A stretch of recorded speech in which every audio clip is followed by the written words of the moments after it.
Yeah, no share.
Hi, everybody. My name is Donna Gorton, and welcome to my show, Beyond the Veil. So, tonight we're going to take a bit of a different approach with things. Um, because last week on the show, I couldn't get onto the YouTube chat, so ended up winging it for 3 hours. So tonight I was putting together three different topics, and then we'll allow time in between if we happen to have any callers who would like a reading. I've got my cards here, and I'm obviously here to do a reading if anybody should want one. I just realized my lamp is out, so I'm kind of shadowy. Give me 1 second. There we go. That's a little bit better, a little brighter. Um, I always forget it because it's not dark here yet, and I'm used to doing my show at 8 o'clock at night. So anyhow, we are alive. Alive is good. So tonight we're going to be covering the different realms and dimensions of existence, and it's going to segue into covering portals, and then from portals we're going to go into uh, to parallel universes. So we're gonna get rocking with this, and if anybody, we better be alive. Someone's in chat.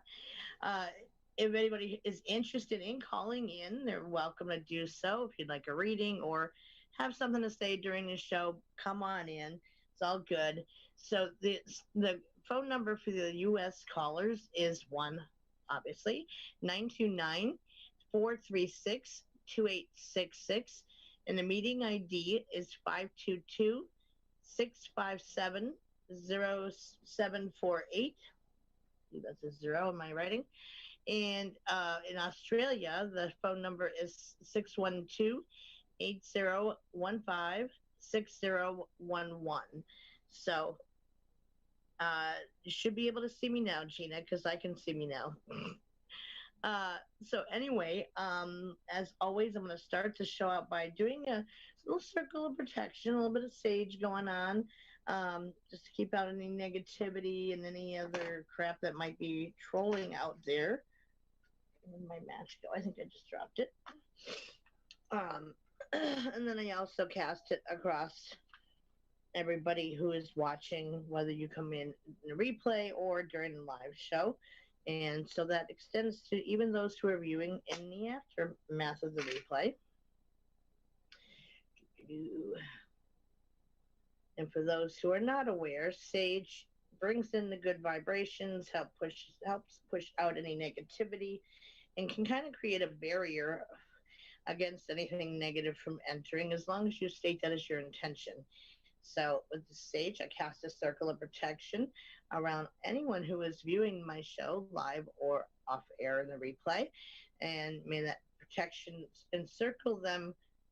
Not sure why, Daryl, but the screen just went to your screensaver on YouTube.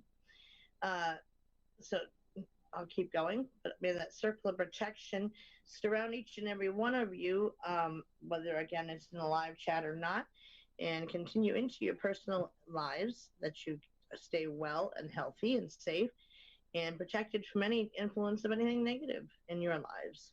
And you do your part by pushing it away also, and shine your lights as bright as you can and push that out to all the world to see. And we do that enough with all of us, then the world will be a much better place. So the sage, I cleanse these stones of all energies except for their own, the hopes they will work with mine. Sage ashes everywhere here. This is sage. I cleanse myself down of all energies except for my own. And I'll leave my sister's Bonnie's in there as well. With the hopes that energy from the universe can flow through me to best help others for the greater good.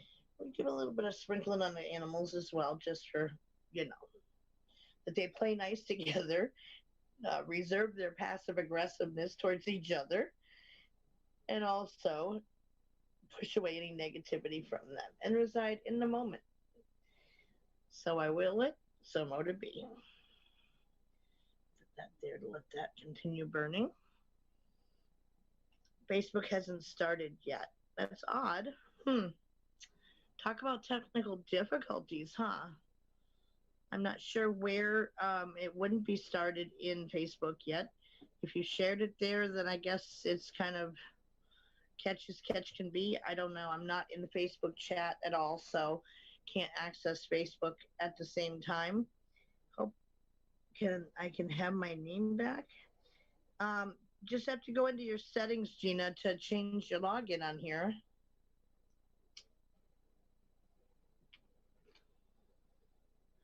Or set it to something else that, you want it to be, whatever. So, different dimensions of existence. Now, last night I spent a good hour with Aaron Kilmer reviewing all of my topics from every show I've ever done. I mean, I had notebooks everywhere surrounding me, trying to piece together cohesive topics that'll flow nicely in together, since there wasn't really time to do fresh research for a separate news show tonight. But some of these things, they were only presented in certain groups and not always in Willow's Bend. So we're going to do it up now. And some of it, if it is a replay for those of you who have seen it before in Willow's Bend, well, I guess refresher course, as you guys always call it, can't hurt, right? So why don't we get that started? And again, anybody who is interested in a reading, just give a shout out, give a call in, whatever you'd like, and I will be happy to do that for anybody. And there should be time towards at the end of the show for that. We'll go ahead and present the information first and do the presentation, and then again, should be time left over at the end for readings if someone wants one. And then I'm going to be live on my Facebook page, Beyond the Veil, tomorrow night at 8 p.m. Eastern time for readings as well.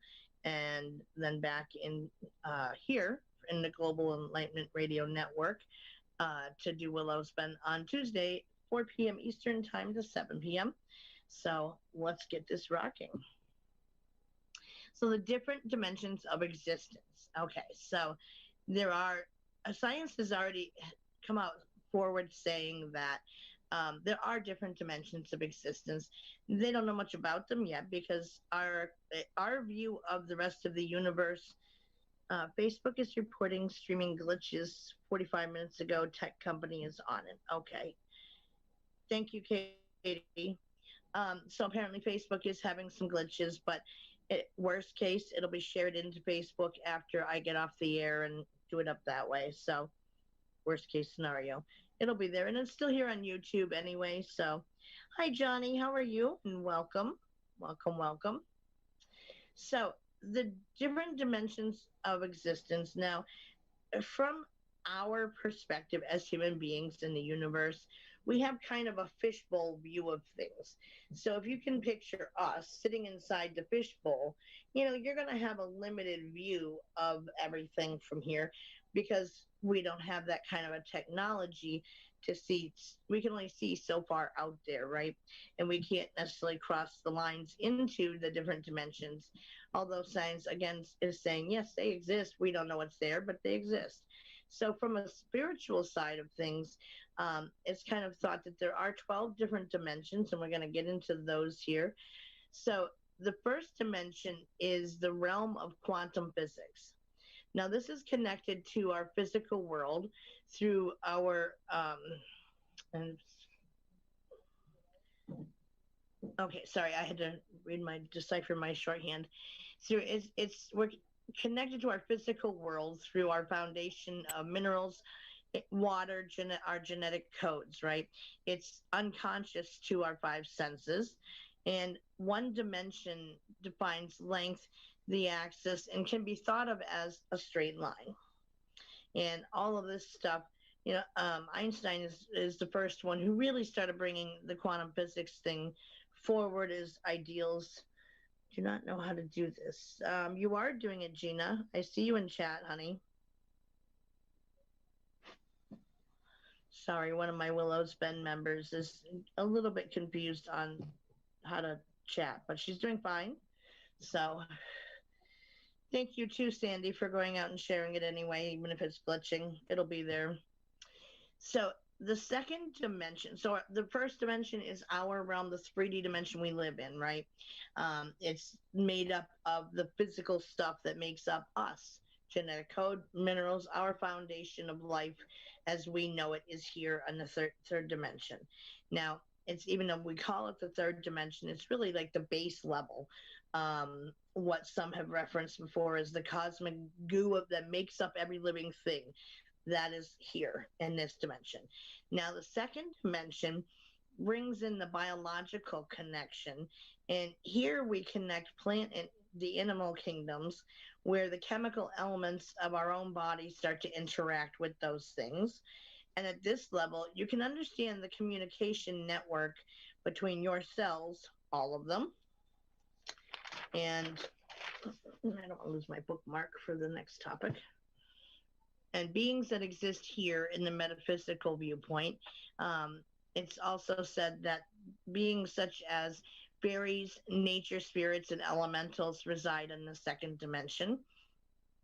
And it's often been talked about amongst the spiritual community who have a belief in those other beings that, that they can come and go through different portals into here, and perhaps even at one time resided here more than there, and yet they ended up, through threats to the environment, as we encroached into the world and the environment, that they got kind of pushed back and had to kind of remove themselves for their own safety and existence and survival.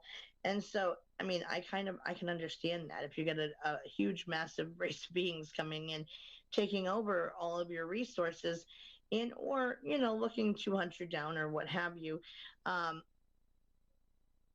Sorry. Hi, Tammy. Welcome. I do know you as that. So that they had to kind of remove themselves. Again, they still come here and interact with people in a myriad of different ways, but the show's not on fairies, so we're not going to hyper-focus on that.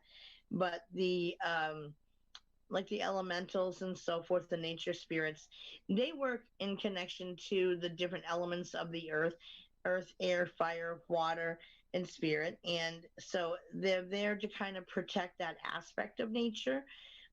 They can reside within trees. They can reside within the waters of the earth and help it all work together in a unified way in order to help make the earth work.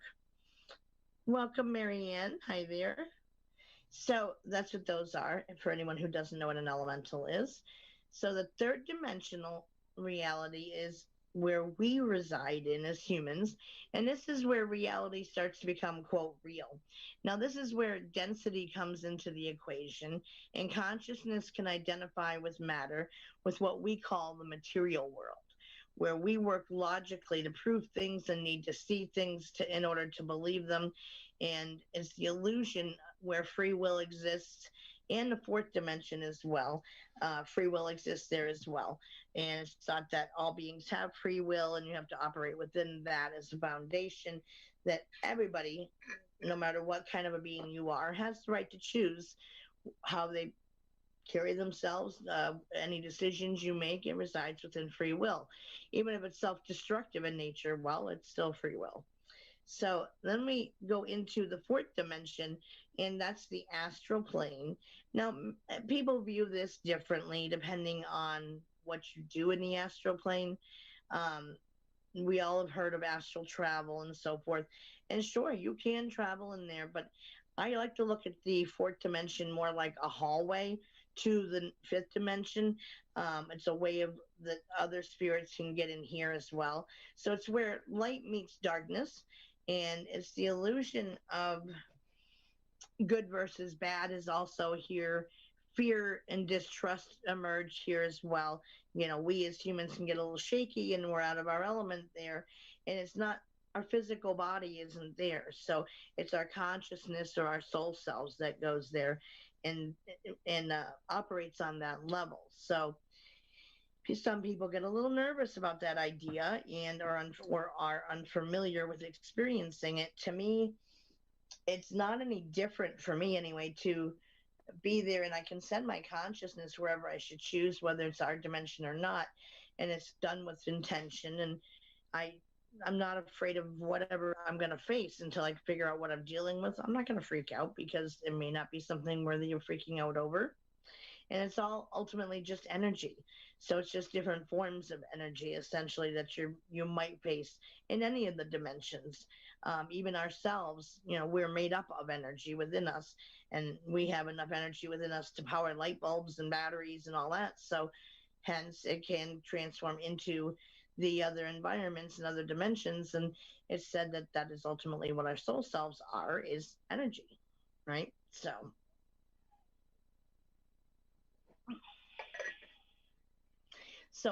in the fourth dimension too, willpower is deemed the way to overcome the darkness with intention.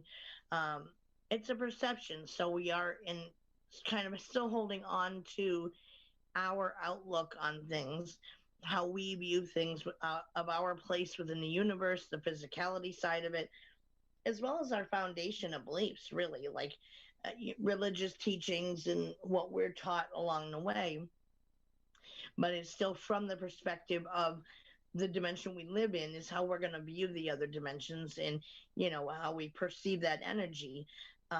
Some might say, oh, it's all angels and not just regular human spirits might be there, or interdimensional beings. So what you call them and how you perceive them is based on your foundation. So the fourth dimension is more mind oriented and full of human conditioning of the fight or flight mode. Again, getting in there and kind of like being afraid of what you might encounter and being ready to jump out should you need to, or you get afraid of what you're encountering. You're going to choose flight over fight most of the time, because most people are worried about what they might experience. And it's also said that anything that can come into our realm of existence comes down through the hallway of the fourth dimension into our realm from wherever they're from, no matter what the upper dimensions they reside in. The fourth dimension is used like a hallway doorway or a way to pop open the doorways to get here, or to any other dimension they may want to be in. Facebook is having issues, not our problem, but we are accommodating the way we must and can. Please like and share all. Sandy asked, I'm totally blocked once more, but Donna is. I'm not sure what that means, what Donna is, but okay. On 45 social media and is streaming being heard. Gotcha. Thank you, Daryl and Katie. Okay, so at the same time, it's the dimension in the fourth dimension is where magic, time travel, telepathy, astral travel exist.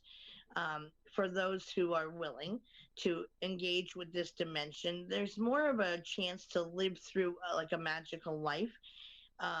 It's kind of where you can experience the fairies, you can experience the elementals, and things we look up at as being more magical energies comes from the fourth dimension, as well as perhaps like if you have some people identify as having a dragon as a guide.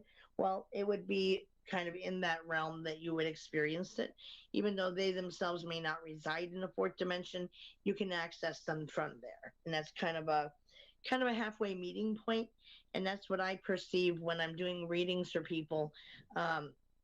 If I'm speaking to a soul being, then they're meeting me at the upper part of the fourth dimension. So I go there, they come down to me, and then we can talk. And it doesn't end up taking up too much energy that way for either being to communicate that way, at least with how it works for me. So the fourth dimension also brings in the aspect of time, and many of us have already heard that time is very fluid on the other side. There's not a straight line, like we're the only beings in the universe that count time as going in a straight line. It totally does not.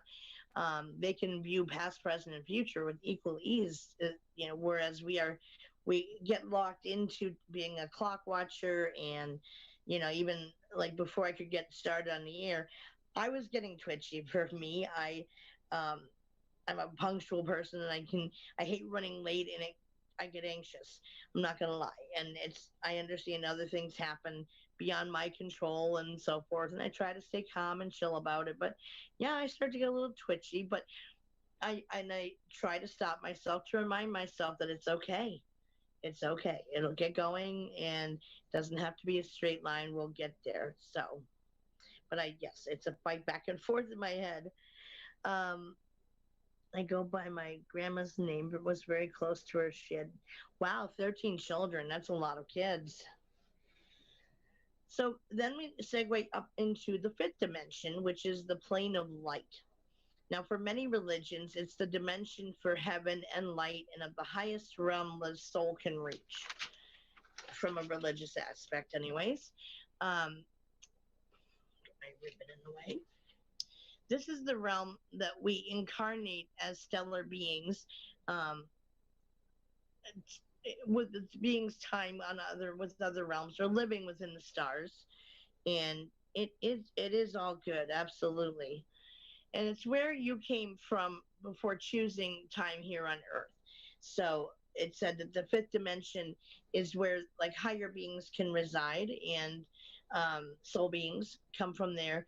Eh, There's some fluidity with that, and you can go certainly to any dimension as a soul being. You can travel wherever you choose and set your intention to go to, or create that place that you want to go to, even from my understanding of how it is on the other side. But that's where they kind of hang out and reside, and where they're leaving from to come back on a new reincarnated life. So here, there's no separation and hence no suffering. For those seeking to return to self love, this is where you aim for and where you live through the realm of love. Um, and there is no fear, it doesn't exist here in this realm.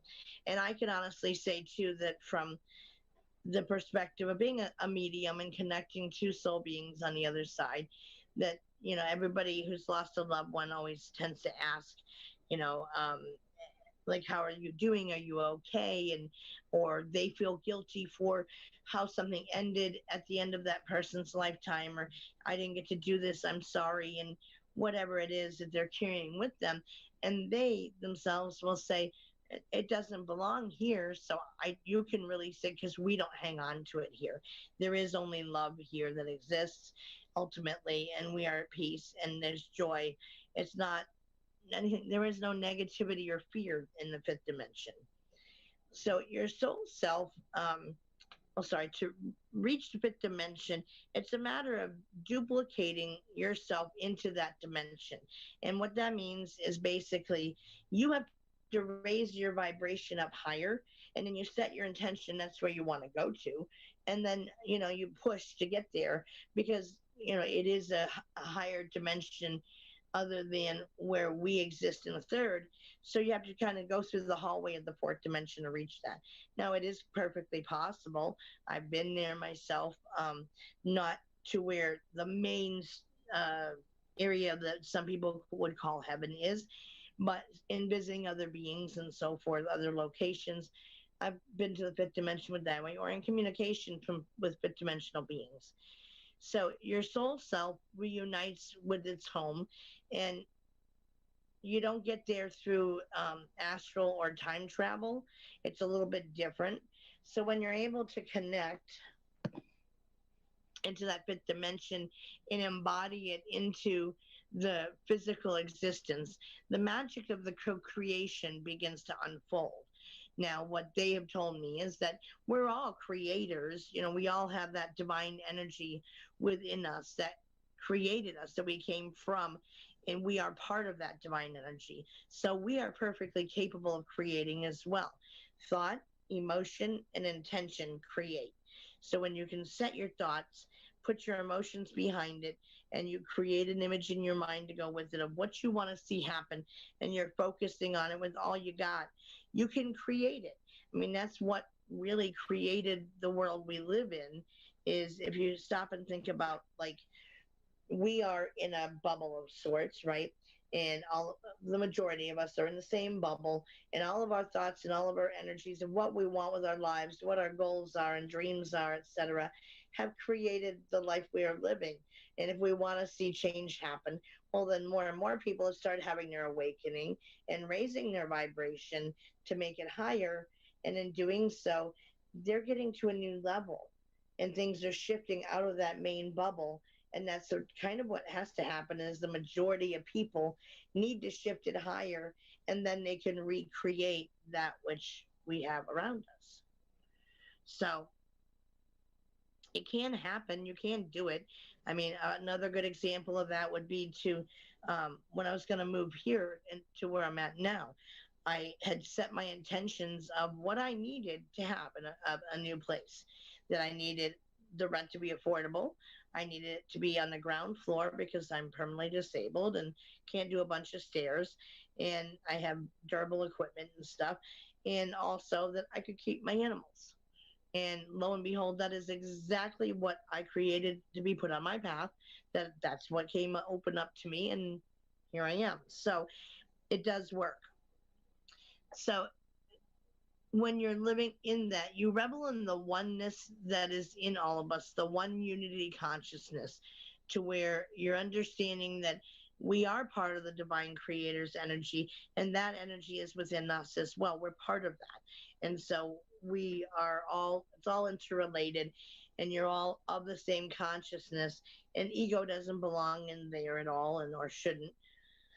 Excuse me, my voice is starting to get going a little bit. I do have, let me check, but I believe I have, worst case scenario, a honey lemon throat drop that I can pop in. I'll get out in case it gets a little raspier as we go along. They taste kind of foul, but they work. Well, they're minty. Honey and lemon shouldn't be minty, in my opinion, but so life becomes challenging when you try to get this energy into that of the higher realms, into the functionality as described by the Earthers operational system. Yes, manifestation and intention, correct. Hey, Aaron, go make your phone call. I always love when he pops in instead of doing what he's got to do first, then coming in. Love my Aaron. So, yeah, Aaron's like a little brother to me. Sorry, Jake. Got to shift. So we have to, like, I know the times I've gone to the fifth dimension, it did take more energy than I anticipated. I wasn't expecting it to be used because I haven't. The first time I tried it, I didn't know what to expect, of course. So I didn't know how much energy I would need. But, you can use stones to boost you and help raise your vibration up higher to get there. And then just focus your intention on where you want to be, and voila. And trust what you get as it comes through. So welcome back, Aaron. And good morning to you. I know it's not morning, but you know what I mean. You're starting your day.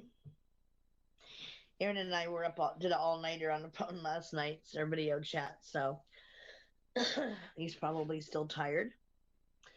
So then we go into the sixth dimension. Now, the sixth dimension is of symbols and communication. Now, this is where sacred geometry and all language arises from. It provides info and a way to convey it. It's where all the models of all the dimensions are created and interact.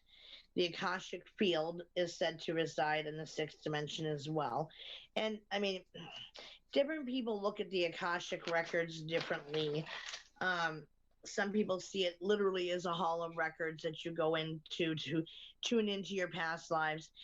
It doesn't work that way with me. I'll be in the live in a minute just talking to my wife. Give her my love, Aaron. It doesn't work that way for me to retrieve a past life. Now, I can't see them for complete strangers who may approach me and ask me to. I'm not allowed, and I'm told that that's for them to seek on their own. However, if it's somebody I feel like I have a connection to, I sense it, first of all, whether you're like a soul family member, and then from there I can know what the relationship is going to be. Like, I just know. And then when I go and look and ask to be shown the details, then I get to see how that played out in that lifetime between myself and the other person. Again, it's not with everybody. If I don't have that connection to you, I'm not going to be shown anything, right? But if we have had one, I get to see those. And again, if it's somebody that there isn't any connection to, and it's just, someone who's a straight friend, not someone I've had past lives with, well, then I'm only going to see it. I can't see into that for them. I can guide them to help to try to tune in and access it themselves, but I can't. I got the first time I tried. Um, I was I had this elderly woman who looked like she was kind of standing behind.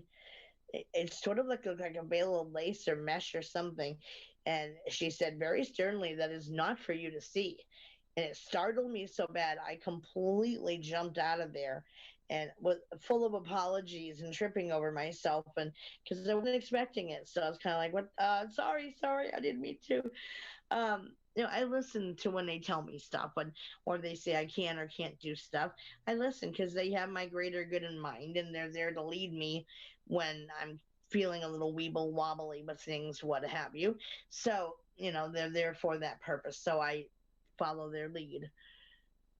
Hey, Sandy, how are you, beautiful? And Teresa, welcome. So I do definitely pay attention to my guides and my spiritual team. If I get told no, that's not for you, well then, oh well, sorry. But so I help those I can who are interested in seeing it, and if I can't, well then I will help you try to access it yourself, or encourage you to hook up with someone perhaps who can tune in into it for you. But I will only throw out a word of caution to those who say that they can see someone else's lifetimes, which I'm not discounting that some people can, absolutely not. I'm sure there are. But just to make sure it resonates with you as truth, and just don't blindly go with every single thing anyone tells you. Make sure it feels like the truth. And I believe that you'll know when you encounter it that it's something, the information's valid, or you can trust it. It feels right.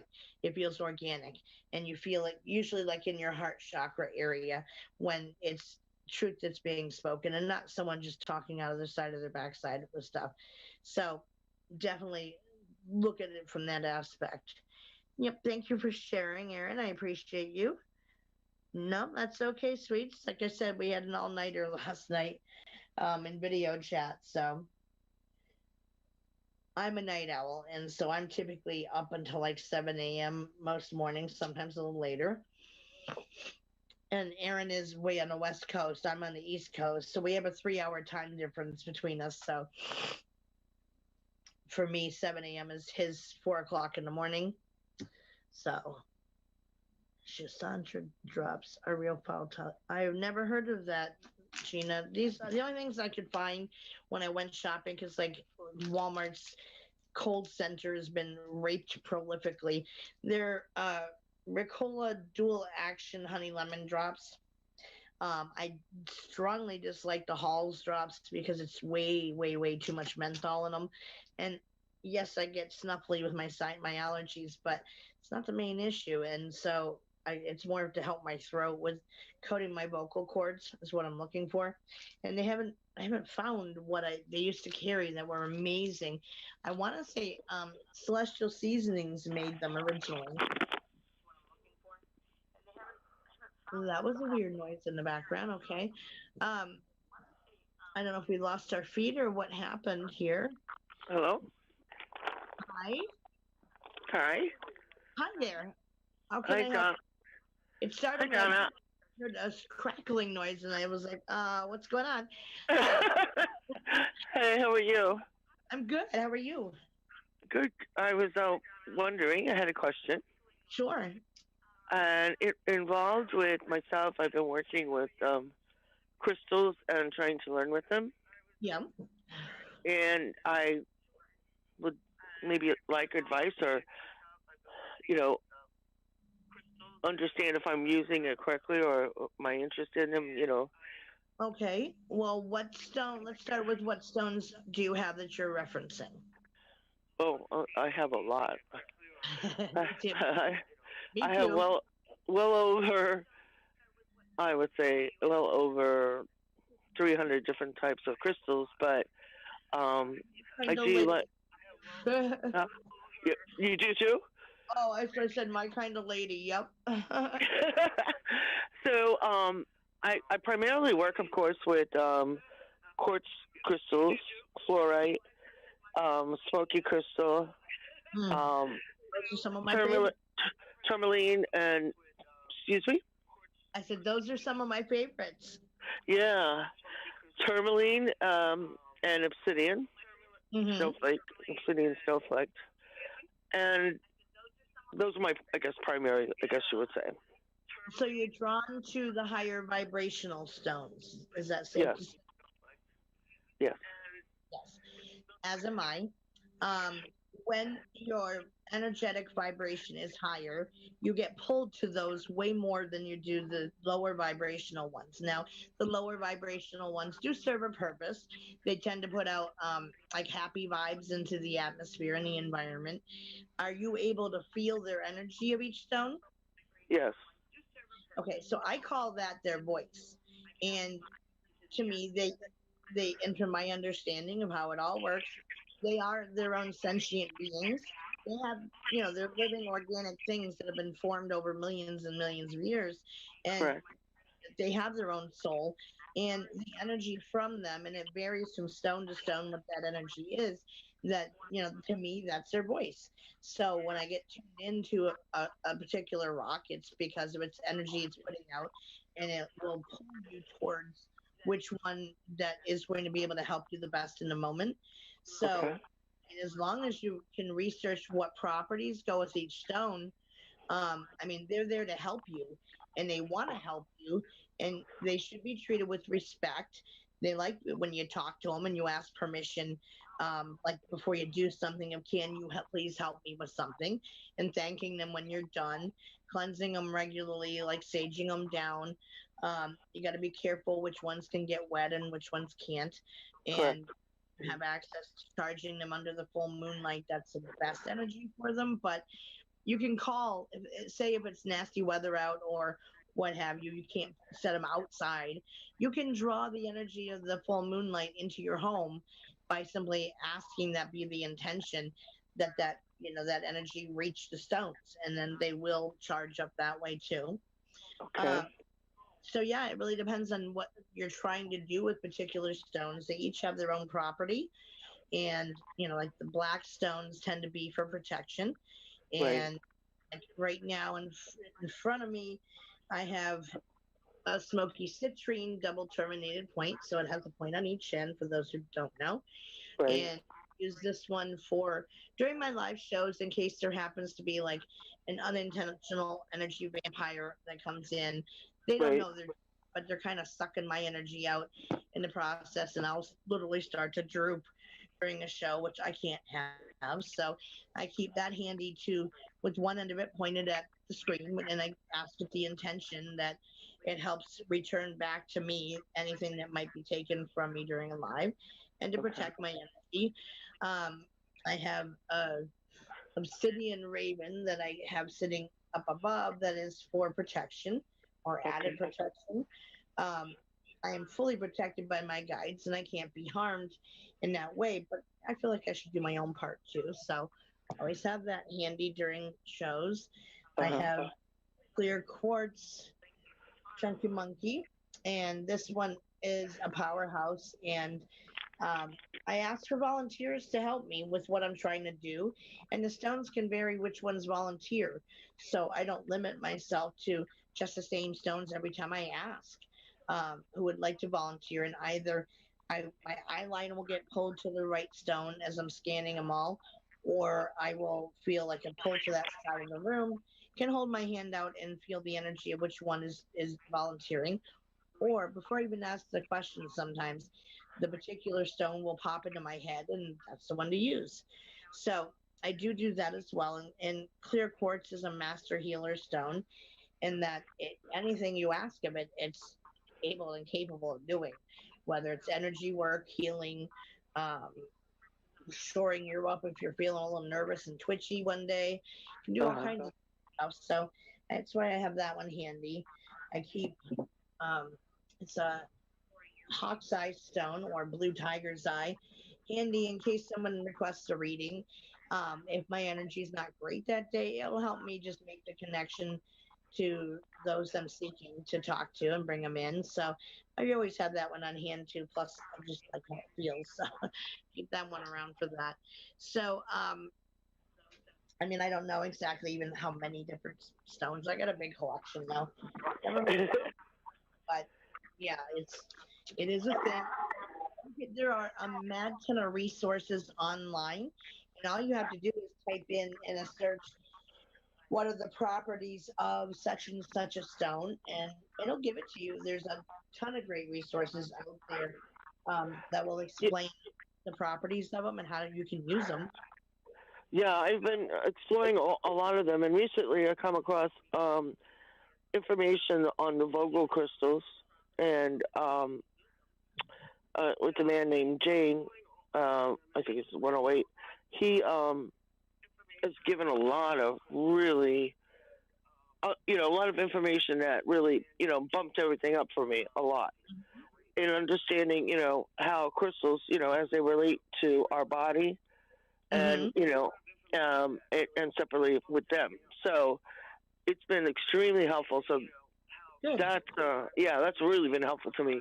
Um, but I was wondering from you if you'd be able to feel as if I'm getting this all right.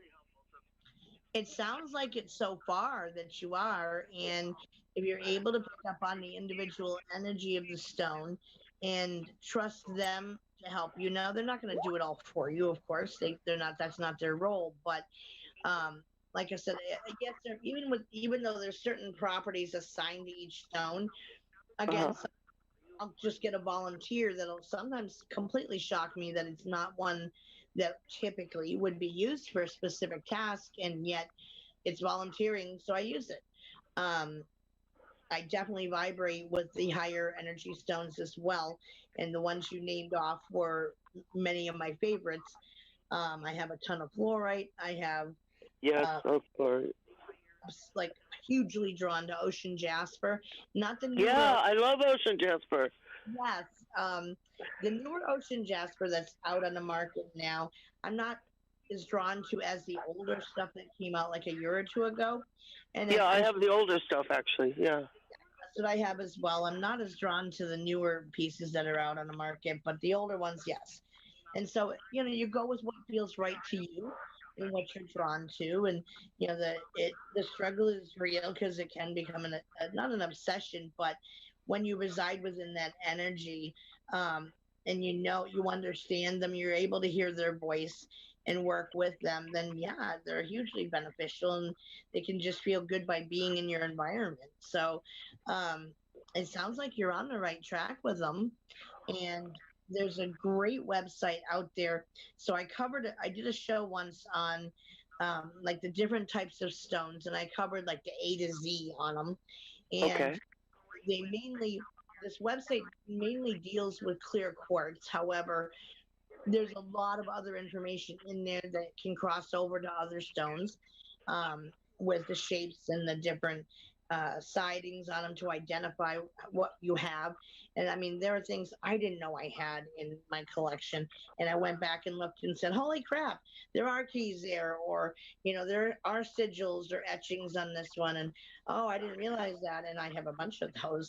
And then I learned how to use those things. And then I tap into it to see what I get. And it can be a trial and error thing. Um, you're going to be drawn to certain stones that are working with your energy field, but they Right. can improve your energy field as well. Um, you can create a little pouch of a mixture of different stones that you're drawn to that day, tumbles or whatever that you can carry with you. In my circle, we call those bra buddies. Um, put Yes. them in a stick them inside the edge of your bra or tie them to the strap of your bra, put them in your pocket, whatever. And, if it's what you're drawn to for the day, then it's what you're going to need for the day to help you energetically.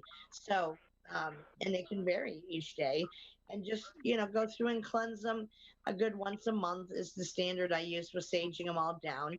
Um, Okay. Before I do a show, I kind of do the sage thing with all of them. And I always phrase it as I cleanse all energies off the stone except for its own, with the hopes it works with my energy. And always, always, always, before you handle stones when you buy them and then you get them shipped to you, sage Uh-huh. them down first. Because if you stop and think of how many people have handled them prior to them coming into your hands. It's Yeah. insane about from the mining process down, and each Right. has their own energy field and can be living in a place of anger or resentment, hurt, pain, whatever. And the crystals are going to absorb that along the way until they get cleansed again. So it can carry that all that stuff to you, and it can be like an emotional soup when you pick it up. So I always clear mine before I handle them. I use the wrapper to set it down, and then once they're all out, then I sage them all down and just Okay. ask the sage cleanse all energies off of them, leaving only its own, with the hopes it'll work with mine. Okay. And that way you're approaching it from a point of respect that you're leaving them to have the choice if they choose to work with your energy or not. But most of the time, yeah, they will agree to help you, and I've not had one say no yet, so that's a positive thing. But they can, because they're sentient beings, have free will too. So yeah, I think vibe it out and do what feels right to you. Okay. Trust that inner sensing of yourself, because at its most basic level, that's your guides talking to you. Okay. Little voice you get inside of you that leads you to, that says, yes, that's a good idea. No, that's a really bad idea. You shouldn't do that. When we don't Okay. listen, it never ends well. Think about the times you've gone against your instincts and it just ended in a disaster because you didn't Yeah. pay attention. And they're trying Exactly. before you do something. So if you feel that like about your stones, go with the Okay. same vibe and trust it. I have one that really is I guess my favorite, and it's like maybe about 8 inches tall. It's a marine crystal with lithium on it, Nice. and yeah, it's like my favorite of Mm. all. I have my favorite as well. It is an celestial, and it's clear quartz. It came from Colorado, Uh huh. and it's big. It's the biggest rock I own. Wow. And first big one I bought. I haven't bought another one as big since, but well, except for one. I did buy one really big white sphere, but this thing is like 12 inches long and it's massive. It's hard to hold it in one hand because it's just a hunk of rock. But my goodness, the energy that baby puts off. Ooh, I mean, I almost dropped it when I was lifting it out of the box when it came, Wow. anticipating how strong its energy was. And um, when I first handled it, now when I handle that high of a vibration stone, it almost feels like it's not quite to the level of being uncomfortable, but it's almost like a hugging around my heart. Like the energy kind of focuses around my heart chakra, where it's a bit of a pressure, but not a painful one. I'm not having a heart attack or anything else, Right. but it's just like the energy resonates and vibrates there, and it's like getting sucked in the chest. And then I know, like, holy cow, I got a biggie here. Um, yeah, and you can do a mad ton of stuff with them. So the page that has all that stuff, and I trust her, is Crystal Jen, but she spells her name Genn. Um, Okay. and I believe her website is crystalworks.com. Okay. And that's where I got a big chunk of the information I used for the shows I did. I did a 3-part show, so it took 3 parts to get through all of it. But I literally went A to Z on all the different types. She has great blogs on there too, answering people's questions, and she has one of the crystal people as a guide Uh who huh. helps explain things to her about how the stones are, working with them. Um, what their energy actually is to kind of dispel, any misinformation people might have about them, etc. Clarify stuff out for you. So it's a great site with a mad ton of resources on it, and Thank that's you. what I use. No, absolutely, it's a phenomenal site, and I messaged her before I did the show saying, "Hope please let me know if this is a problem. I will fully give you full credit in the show and give everybody your contact information. But you got so much great information here. I want to share it and to a bigger audience." So I did it on my show, and she was happy to have been able to help with that, and so Yeah, you can check that out. She sells stuff too, but some of her stuff I feel is a little higher priced than, for my taste, but Right. uh, the information she has is amazing.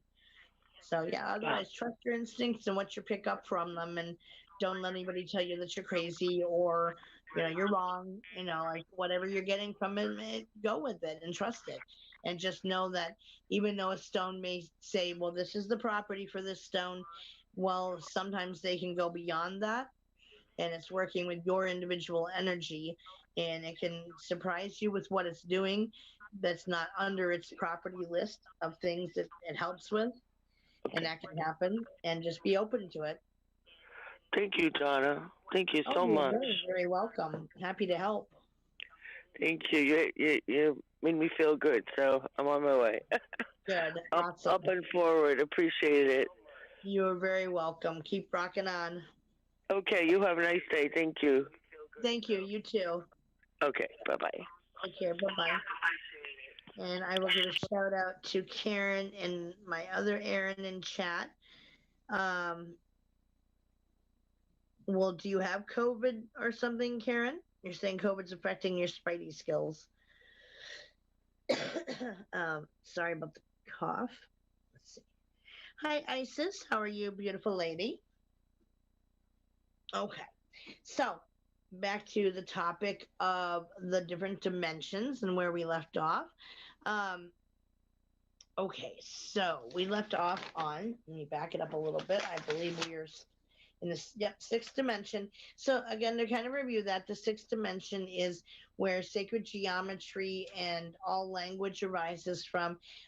It said that the angel Metatron he has worked with the creator, God, whatever you choose to call that energy. That it is good to see you too, Isis. Happy to see you here. Oh, you're in quarantine. Do you have it though, Aaron? Or sorry, Karen. I'm looking at the comment below yours. Um, the that it said that Metatron was like Metatron's cube and so forth. That he works with the sacred geometry and designing everything in the universe. And which the last person, the person who just called in, she does. She was talking about gemstones and crystals. Well, a lot of those places sell. They're called Merkabas, and they're kind of a star-shaped stone with multiple sides to it. That's known to be the stone of Metatron, Angel Metatron, and that if you can visualize yourself within the space of the center of that, that you can access pretty much any of these dimensions with that. Oh wow! Well, yeah. So you are. Well, then everybody positive vibes to Karen that she gets better quickly and back up and running on her feet again.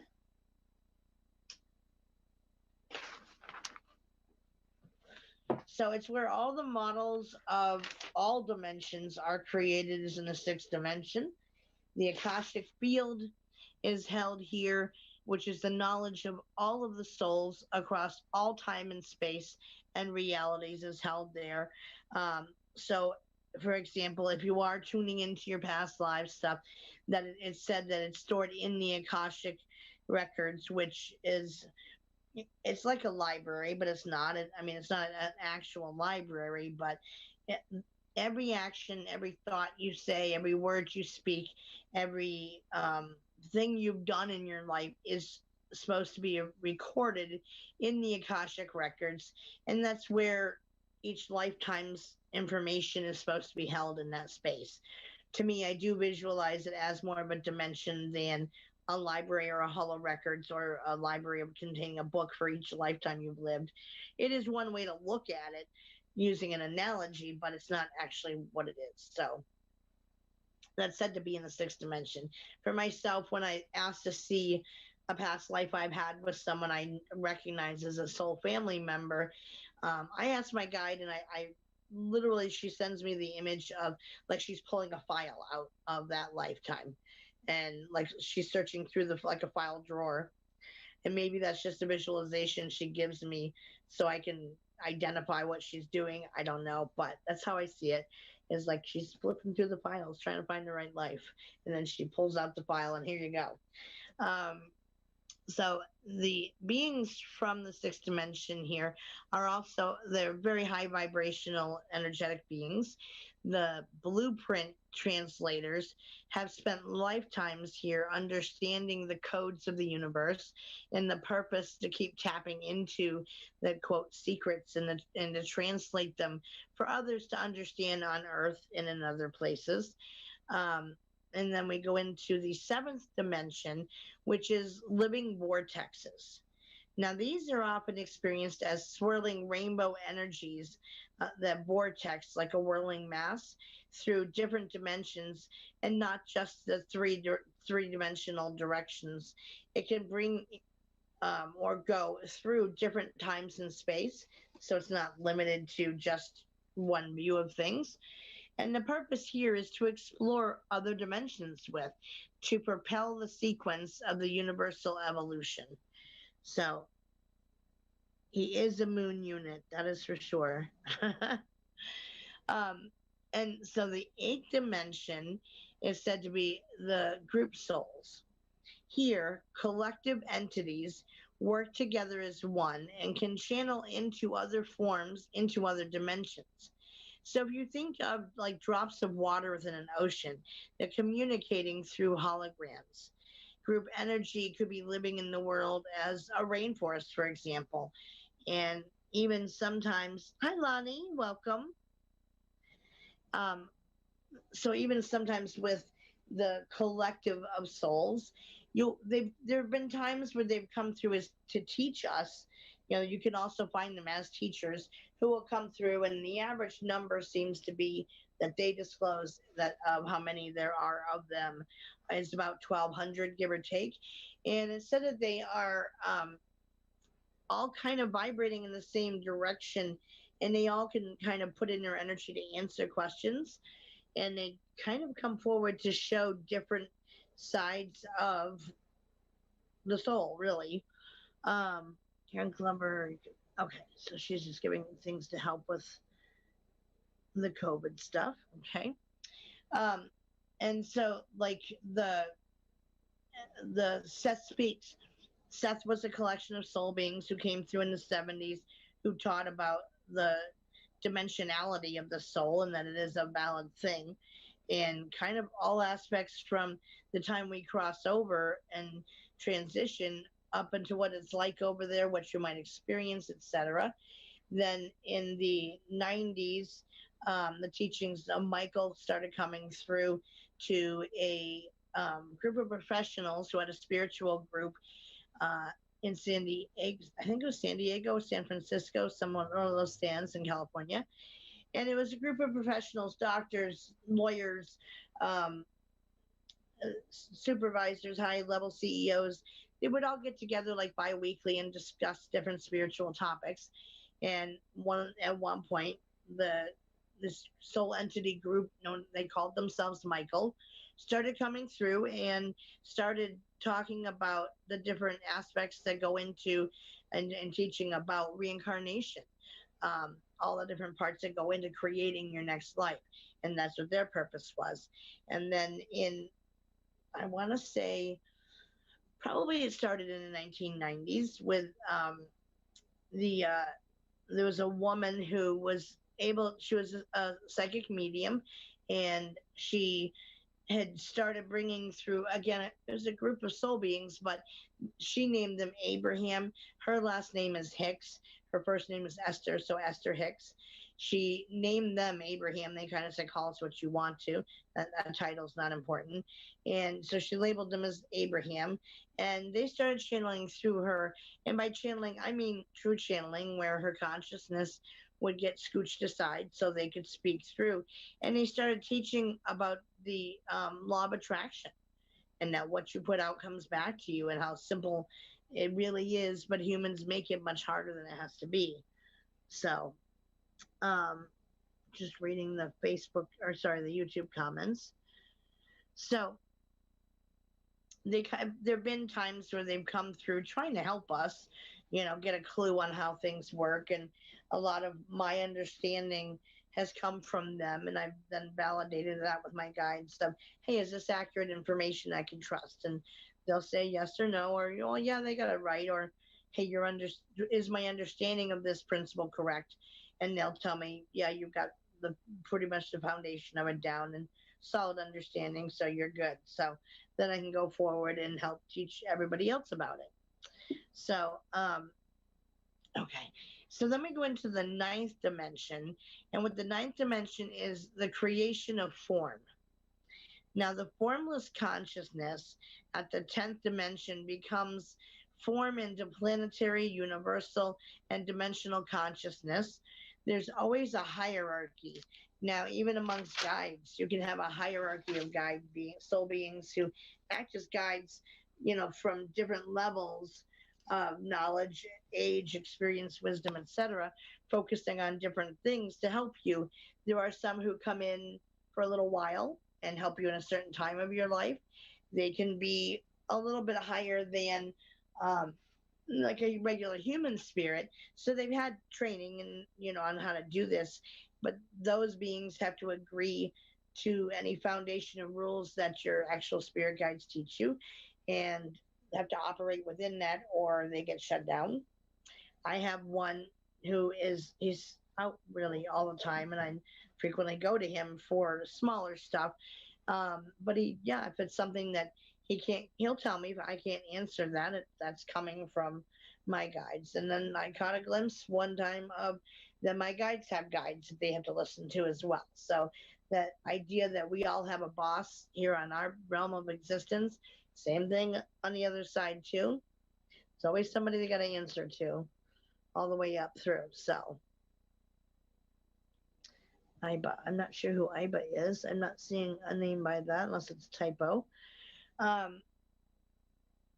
So the rest is shown through nature on Earth as far as how that universal form comes into existence on our plane of existence. It's nature. You see it with the trees and the creation of the greenery of the earth, the waters of the earth, all of those things that comes from the ninth dimension down. Gotcha, Sandy. Just reading your comment.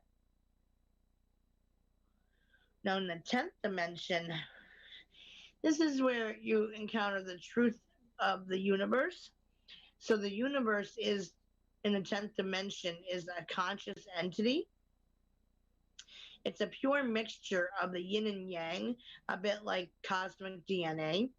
And it has the whole blueprint of what is to unfold of all the universe's life across all dimensions. Some call this dimension awareness as the Christ consciousness, and it's really kind of the level of the cosmology. It's the light of everything that is, and feeling into this dimension. We can say that we've returned to the Creator in that way. So I call it going home, the other side of the veil. But it's really where the one unity consciousness, the Creator, resides in this dimension. So it's said.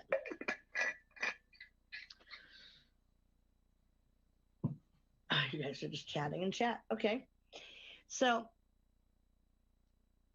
it's where our souls come into existence, and all beings have kind of a 10th dimensional aspect, which, in keeping with the idea that, the divine is us and we are the divine, well, we are sparked from the divine into being, and we come into existence in the 10th dimension and make our way down through to whatever realm we're supposed to be in, or into whatever lifetime we're going to be having. So, Mother used to call you Jesus, Mary, and Joseph. I do say that myself sometimes. So you can project your consciousness into any form out into the universe. And by bringing the 10th dimensional consciousness into, like, say, the 7th dimension, it can then be projected down into the 3rd. So it kind of is like a step process down in through to reach our dimension of being. So then we jump up to the second to the last known dimension is the 11th dimension, and that's where the seeds of the universe are said to be. And now and again, source manifests the material that's used to create the universe. This is the 11th dimension. We refer to it as the great yin and the great yang coming together and separated by a membrane to ensure that they don't fully merge. Otherwise, they would then return to source energy. So it's to kind of keep them separated by a thin membrane. So they're working together but not merging into one, and hence kind of defeating the purpose of it. So they stay separate. And if you picture the symbol of the yin and yang and how they have that slight swirl to them, and there's always a line in between the two, that is like the thin membrane that is said to separate them in that dimension. And it's to keep them separated so they can keep operating together as one. But it takes both sides, both the feminine and the masculine, and the yin and the yang, to have the light, the darkness, the balance in all things, in order to operate, function, and to have a full understanding of things. You got to have both understandings within yourself and understand no matter what gender you chose to have in this lifetime, you do all still have that both energies within us of masculine and feminine. And in some people, it kind of can rise to higher levels. So you'll find those women who have a little bit more testosterone in them or masculine energy. Others, you get more feminine men. Either way is fine. It's how they chose to be in this life. And it's just they're more in tune with those energies.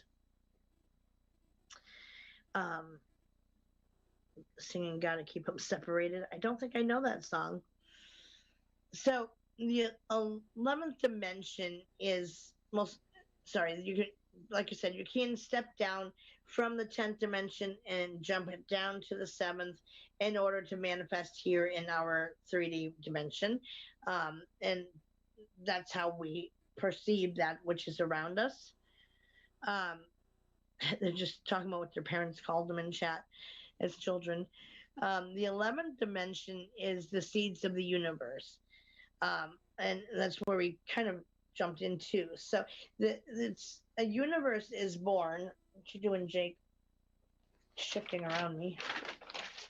The universe is born from the great yang, and it bypasses the membrane that separates the two and is said to then meet a particle of the yin, which is otherwise known as the Big Bang, which is an explosive growth of a living universe. So science has it partially right, according to higher beings who brought that through, that in that way, yes, the Big Bang Theory is correct in a sense, but it's not taking into account for everything. It is insane in the membrane. Hi, Annette. Welcome into chat.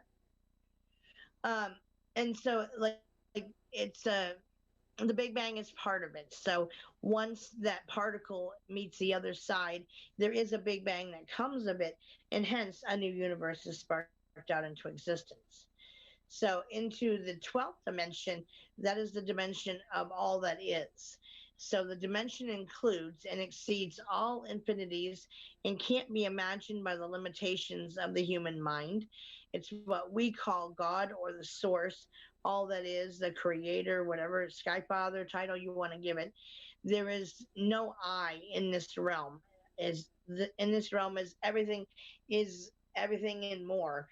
It is the I am what I am. It is the Alpha and the Omega. There's no beginning, no end. There is no definitive start or finish. It's not male or female. It's both. And it incorporates all of it.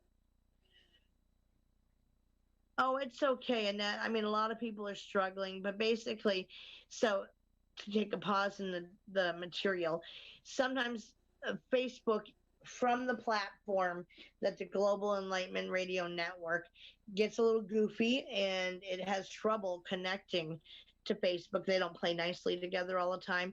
And so it can't connect to Facebook to broadcast it there. It's still going out around the globe to all the other different social media sites, including YouTube and in radio everywhere as well. So if nothing else, if you can't find it on Facebook when it's supposed to start, come to the YouTube channel to check it out, because you can always watch a live feed there and participate in chat. So I had announced at the beginning of the show that for the Thursday show, I will monitor the YouTube chat, and then on Tuesdays for the Willows Bend show, if we can get on Facebook, I will be in the Facebook chat. Sounds fair, right? So in the 12th dimension, it exceeds everything and all that is. So it is, again, where the creator, the God energy, the one unity consciousness, whatever you choose to call it, is going to reside there, it said. Facebook bots are fiercely elite. Yes, they are. So, called living in the outer limits. Yeah, basically it is kind of like that, and it's everything and it's nothing. It is the light and the darkness. It is the alpha and the omega. It is the I am who I am idea of there is no I need to sign out. Okay, Johnny, well, thank you for coming in while you did. We appreciate you stopping in. So it's that consciousness resides in that dimension. Now, the 13th dimension, even though there's technically 12, but some people think of it as a 13th dimension, but it's not like an official one. And that's said to be Metatron's cube. And Metatron's cube is the ancient symbolic representation of the infinite field of creation. It's like the cosmic womb, and it contains the infinite all. So the 13th dimension kind of is represented on Metatron's cube, repeating infinitely in all directions of time and space as fractals of the whole. So the Milky Way galaxy we're in is a complete Metatron's cube in and of itself. So dimensions are just different states of being interconnected through the holographic light grid, pulsating, waving, wondrous movements of sound, color, and form, breathing in and out in the constant state of creation. And that quote came from someone named Indigo Insight. And that's how they looked at the dimension. I think that's a good summation of it.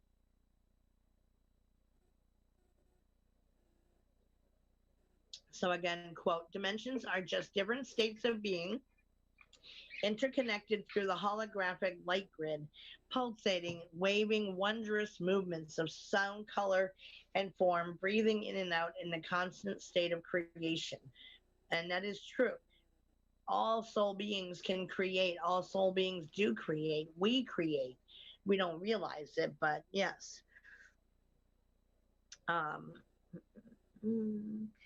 It's offspring, Donna.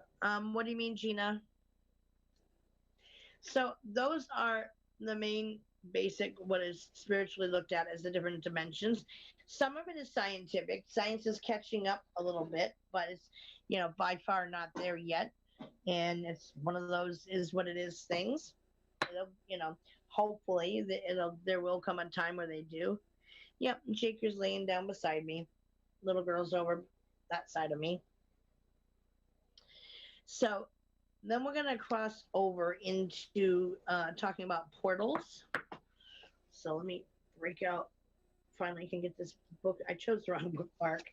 It has that annoying little ribbon on it. It's a nice bookmark, but yeah, it gets in the way.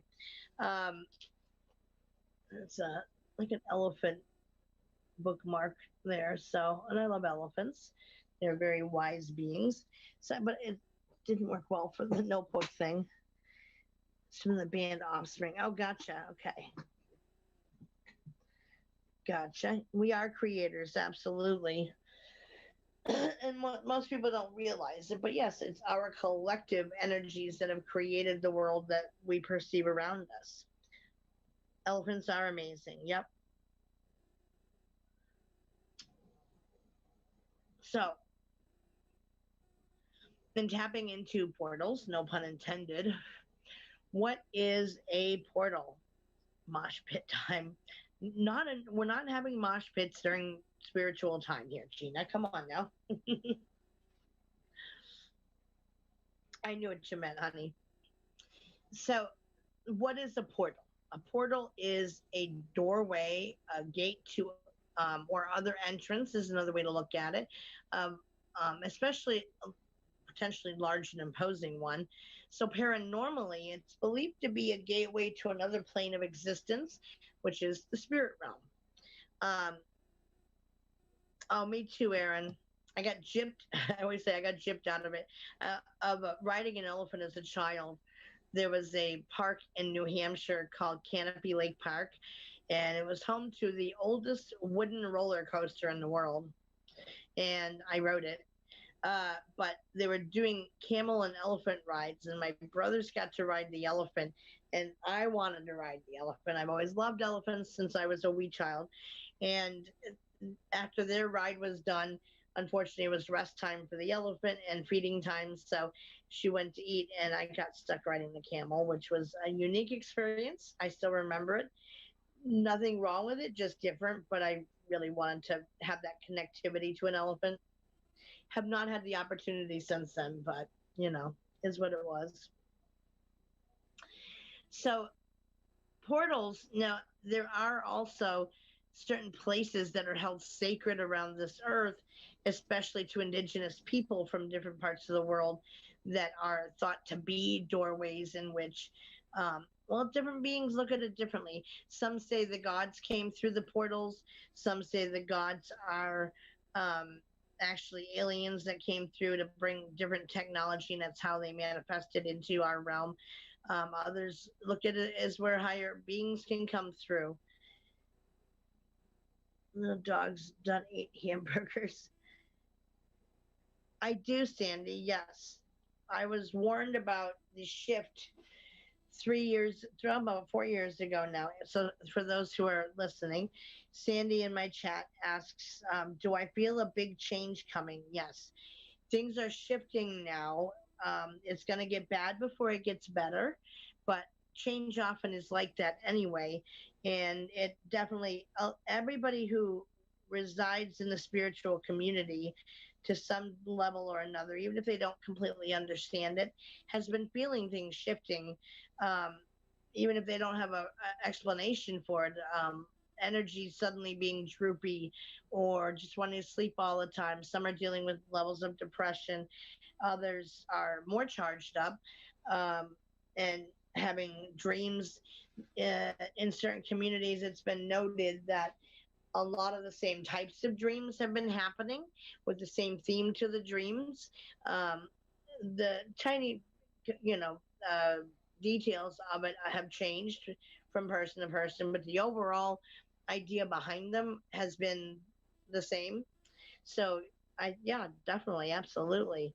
It's been prophesized that the world will have enter into a golden age of humanity. It's not going to be in our lifetimes or our children's lifetimes, unfortunately, but hopefully by the time the grandchildren are up and around as adults, that things will be much different and better for them.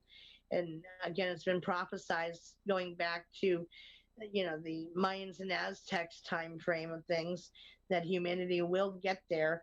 And I've been just told that, that things are shifting, and it's going to get bad before it gets better, and to be ready.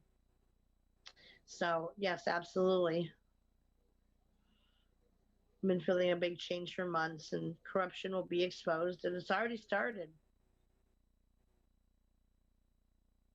Yes, camels are awesome animals in and of themselves. Nothing wrong with them. I just more personally wanted to connect to an elephant, but nothing wrong with camels. No, they're not treated with. I mean, any animal that's kept in captivity that belongs in the wild isn't getting its needs met. We are supposed to get there slowly. Absolutely, Karen. It again, just like quote Rome wasn't created in a day. Well, the Earth and its everything around us in our 3D existence isn't going to be recreated overnight. So it does take time, but more and more people are shifting to higher states of consciousness. They're having their awakenings, becoming more aware that things are not strictly limited to their own foundation and beliefs in that box that it can put you in. Those box lids are opening up finally, and people are starting to gain that understanding.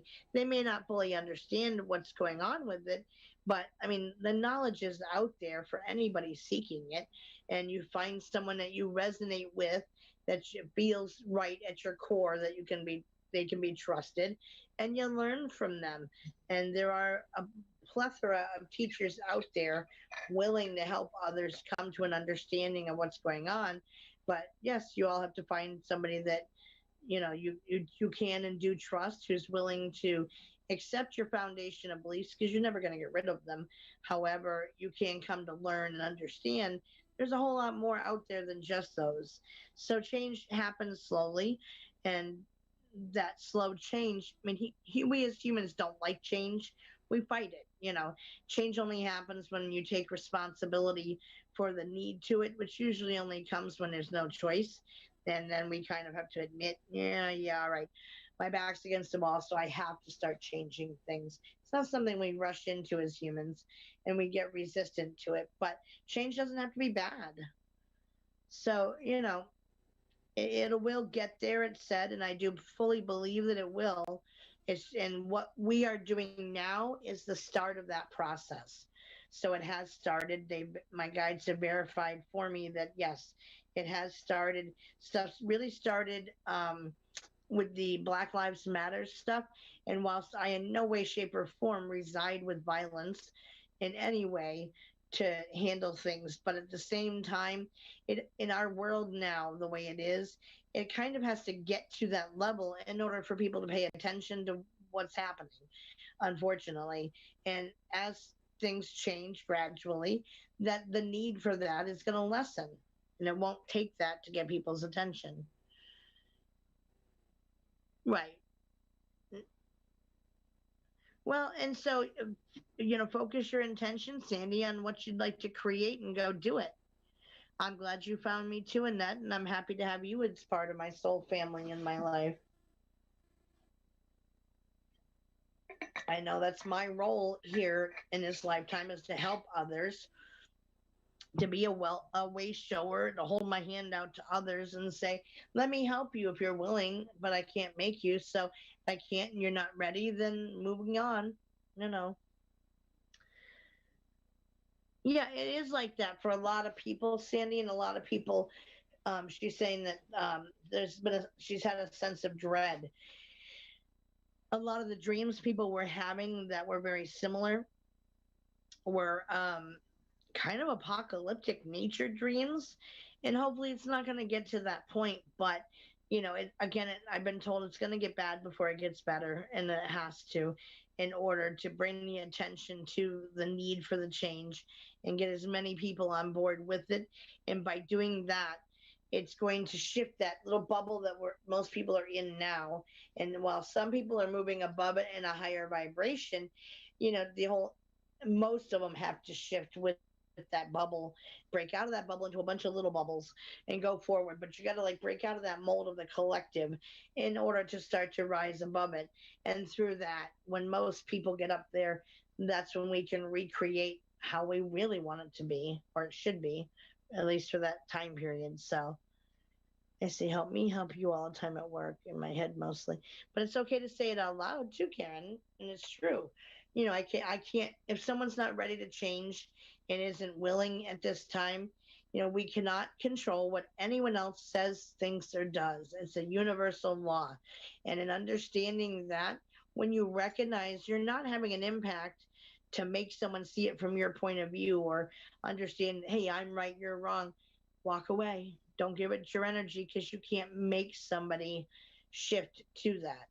You don't have that control. Yeah, absolutely.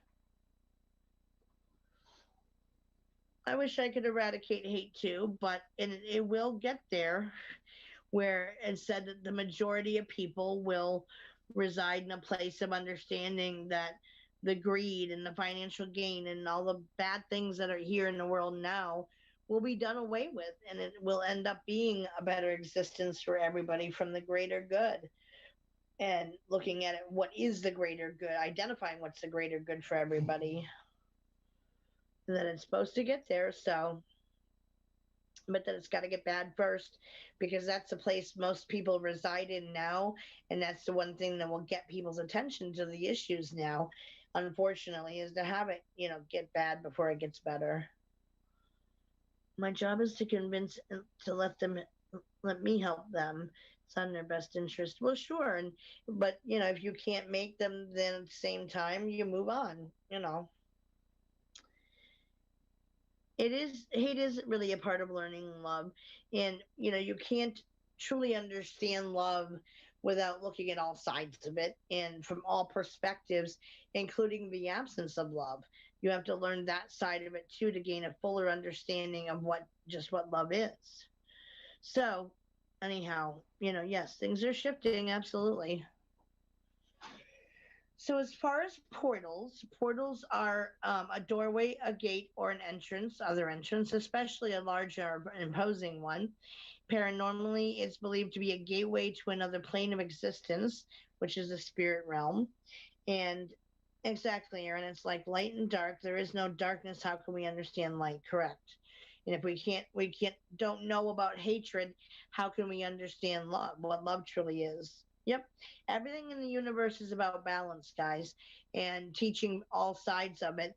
In order to gain a full understanding of things, you've got to know and understand the opposite, equal, and opposite reactions to things from every aspect. A parent child's kind of love is different than, interpersonal boyfriend, girlfriend, husband, wife situation, or best friends kind of love, or a sibling love. They're all aspects of love, or the even getting mistreated in the most abused situation is teaching you about what it feels like to not have love unconditionally or unconditional acceptance. So you've got to have all those experiences in order to, they all play back into at its core about love. So how do you identify a portal that's around you? So one can use a pendulum if you're comfortable with one. That's one way to do it. So if you're sensitive to energy in your environment, you feel the extra energy in an area, there could be temperature changes, etc. And it can indicate large energy shifts of soul being coming in to that space. It can be a portal popping open. I do not like to hate, says Aaron, but I understand the standpoint of why it's here. Doesn't mean I like it and accept it and I try my hardest to fight it. No, absolutely. But again, you've got to experience it in order to gain that fuller understanding of what love is. Without having love, the opposite of love is hate. So it has to be experienced in all the variations and forms in order to fully understand the good parts of it. Um, so how does it work? So much like we have, what you doing, shake and bake?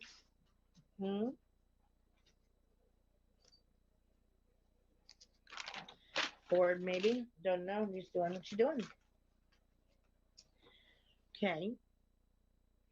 So just like we have physical doors that allow us to pass in and out of our homes, or staircases to go from point A to point B, well, portals do that for fourth dimensional and beyond beings who use them to come through. Okay, Aaron.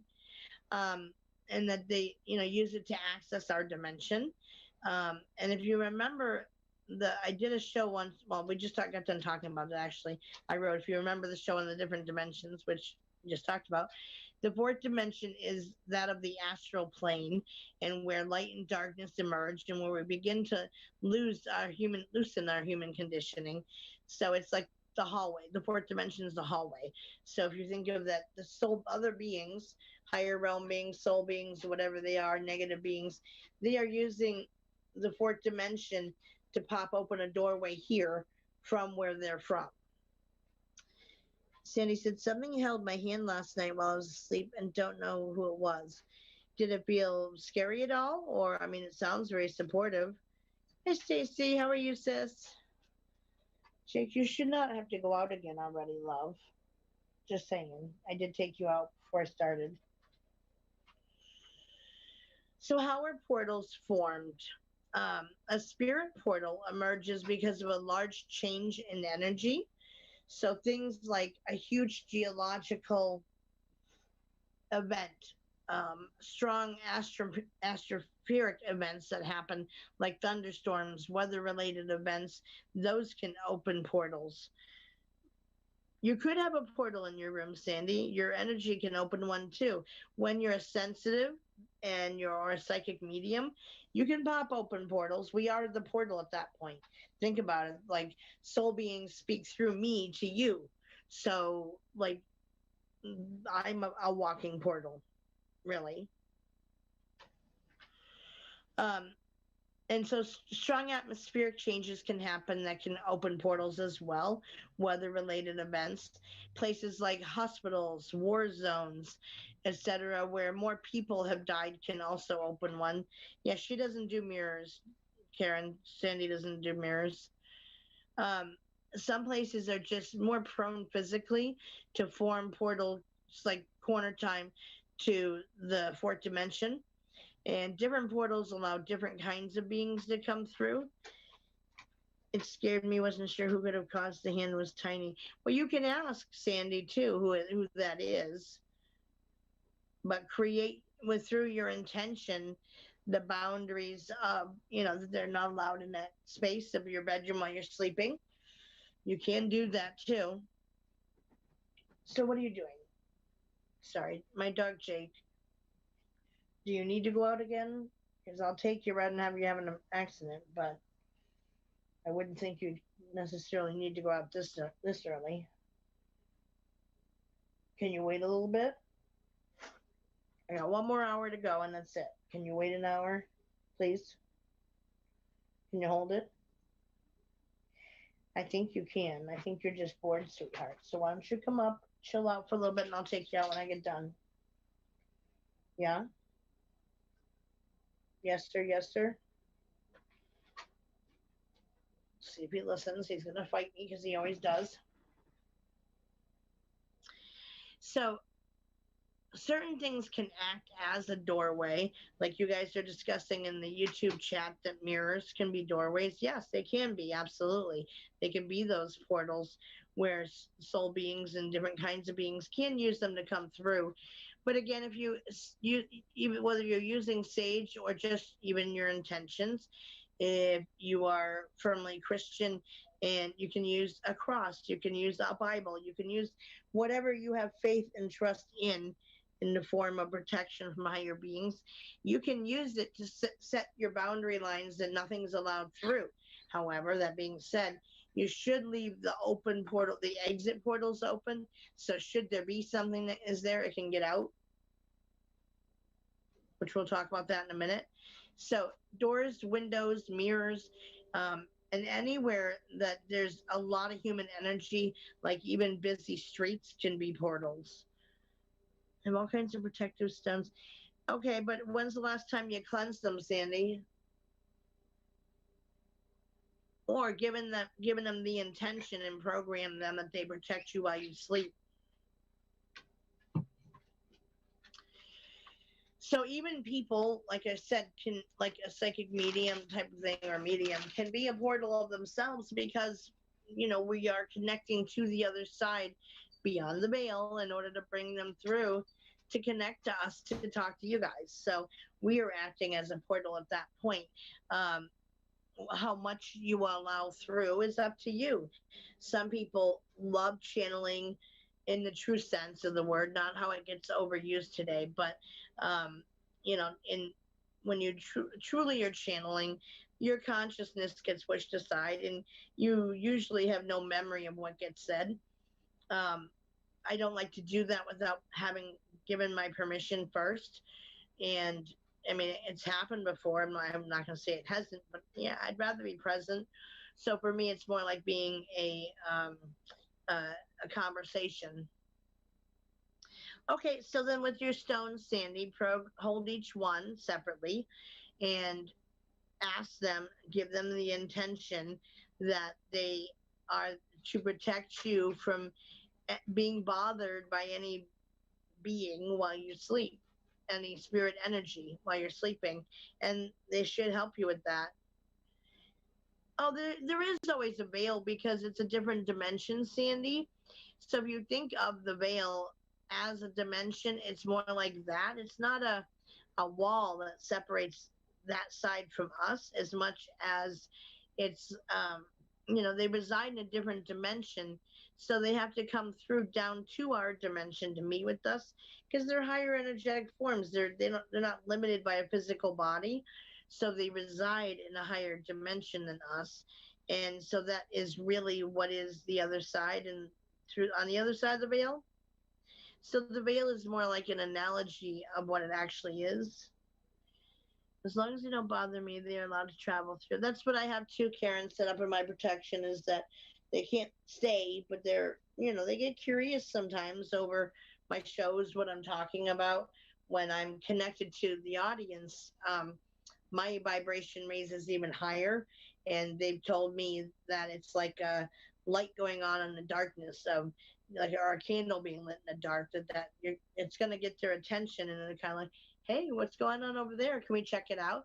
And they'll come in and that's where a lot of people see energy stuff around here or see orbs passing across the camera is because they're coming in to observe, which is fine, but they can't stay. So yeah, you can program your stones.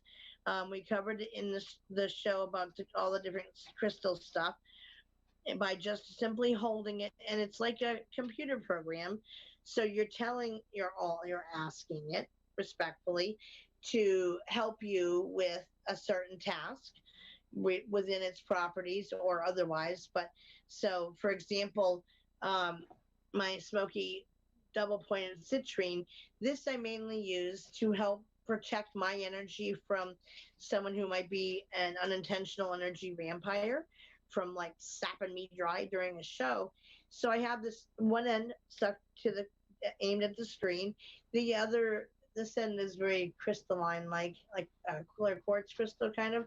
So I have this side aimed at me, and I hold it for a minute, and ask that it please return to me anything that might be taken from me during my show when I'm on the air, and it helps keep my energy stable. If it's something evil is a human construct, Sandy. Really, um, we perceive things as good or bad based on our foundation of beliefs, and not necessarily, where they're from. They're behaving the way they are meant to behave. It's just by our morals, values, and ethics, it determines whether we perceive something as good or bad, right? So even if something is what you call negative or evil, yes, it should listen to your boundaries. It should, they have to pay attention to that because you're stating your intention and are creating a line that they're not supposed to be able to cross. Creepy shadow dude, I don't think you stayed long when I saw my roll and went back to sleep. Yeah. As long as that's your intention that they can't stay, well, then they can't. Baby, come on up until the end of the show. It's not long till I'm done. I took you out before the show started. You should be okay to hold it till then. You shouldn't end up like exploding or imploding. Oh, my battery's getting low. Hang on, guys. Switch charger into the other tablet here to not lose chat. 1 second. I swear the case for this tablet is completely backwards from how they usually are, and it's the inside flap is in a different place. Okay. Plug it in, turn it around, turn it around. There we go. All right, so that should keep it from dying on me. You are the elf on the shelf. Yep. No, we've had energy vampires come into my show before, and most they're not aware that they're an energy vampire. They're not doing it intentionally, but it kind of naturally happens.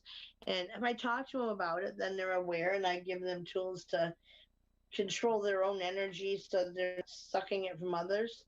Again, it's not done on purpose, but yes, it is a thing that can happen. And so I can't obviously in the middle of a presentation have my eyes rolling in the back of my skull. That is not okay. Come on, Jake. Come on up and stop being a distraction during the show, please. Come on, uppy puppy. You can wait until we're done. Do not argue with me now in the middle of my show. It's not going to kill you to wait, I promise. He's just been this way with the Dougie dementia stuff, guys. His stubborn streak has gotten worse than ever.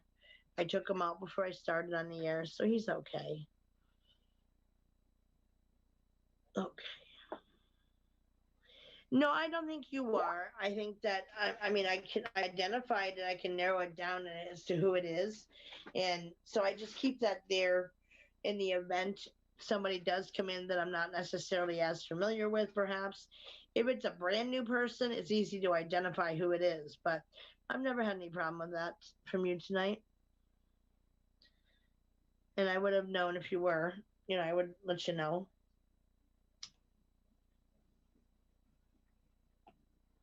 But there was somebody who did come in once who he wasn't initially intending to do it, but I called him out to say, like, dude, stop. And he, even after being made aware he was doing it, he continued at it, and he was like really draining me bad, and so I had to kind of deal with that after the show ended. But I wasn't the only one affected. Can they come through as one of your fears? Giant spider, a hole appeared in the ceiling above a deer head. I concentrated. He left, or was this in a dream? Well, your dreams are really just your soul self taking over, doing stuff. So, they can take different forms, and yes, it can be what you're perceiving as a spider. It may not be what they actually look like, but it's what your brain is doing to process what you're receiving incoming, and it's likening it to something that is known to you. No, you're not an energy vampire, honey. I'd tell you if you were.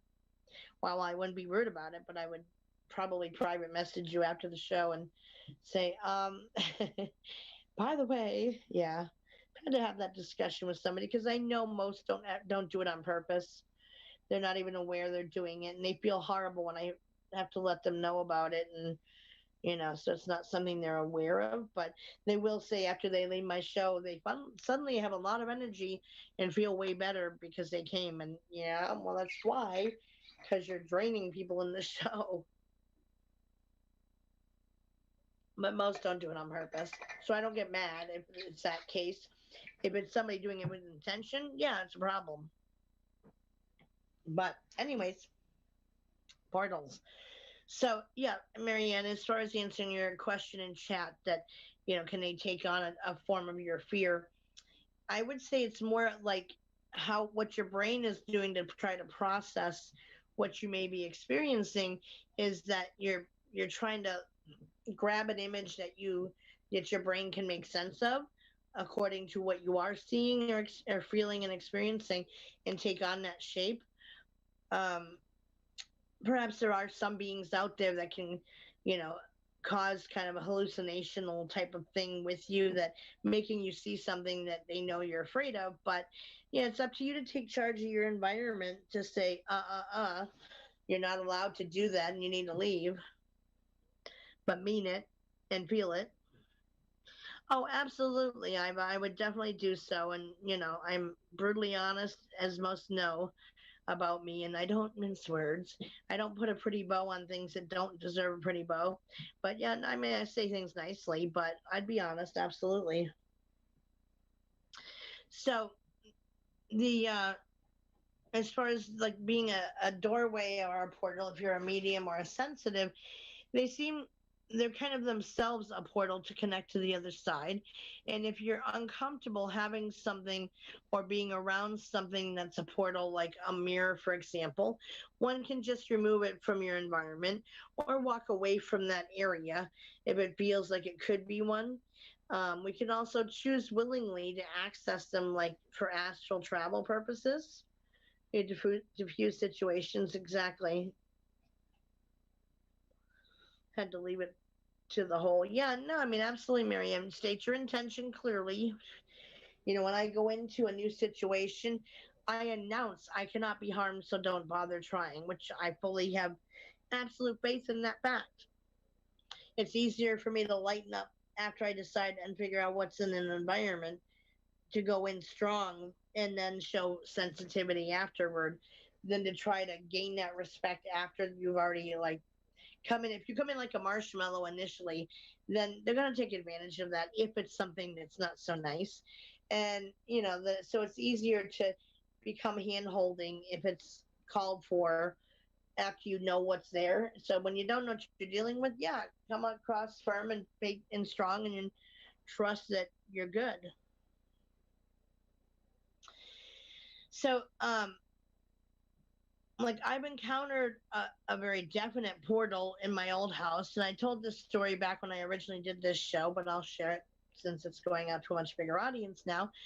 So back when I started my spiritual path and I was in training to be a medicine woman, there was a portal that was in the upstairs hallway of the, well, it's kind of more like a triplex. The house, it was the one of the oldest houses in town. It had been the original town's creamery farm and such, and it had been separated into three different apartments. So we had half the house. There was an elderly lady who lived downstairs beside us, and upstairs was a small apartment. And there was a hallway that led from a door in my bedroom to the stairway, and then to the door of the other apartment, and down the stairs to the front of the house. In the upstairs hallway, it was always so uncomfortable in that space. I couldn't explain it. I had no explanation of what it was or why I felt so uncomfortable. But to even get to the light switch, which was in the middle of the hallway, was hard to do at nighttime because I just would be, I knew something was there. And so when I went, I was told or tasked with going and tackling it. And I was kind of like, I don't know what I'm doing. Well, trust, and you'll know what to do in the moment. And I actually genuinely did know what to do in the moment.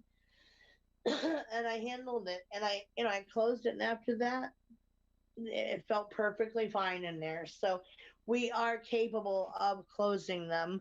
Um, yeah, he's more bored, Gina. Don't feel sorry for him. Right. Humans can be more scarier than what any otherworldly beings can be. Most of the fear resides in not knowing what it is and or trying to identify what you're facing off with or talking to. It's like we just don't, that's our first reaction. But then we allow the fear to take over us instead of being like, okay, catch your breath, take a breath. It's okay. And who's here and what's here and feeling it out. And then I make it known that I'm looking to communicate, and then I talk to them. Irvine, California, says Karen, lived there for 2 years. It has almost no activity. You're looking for a not so active place to live. So all those who are residing within fear, go live and go move to Irvine, California. Wow. I wonder why it's such a quiet place.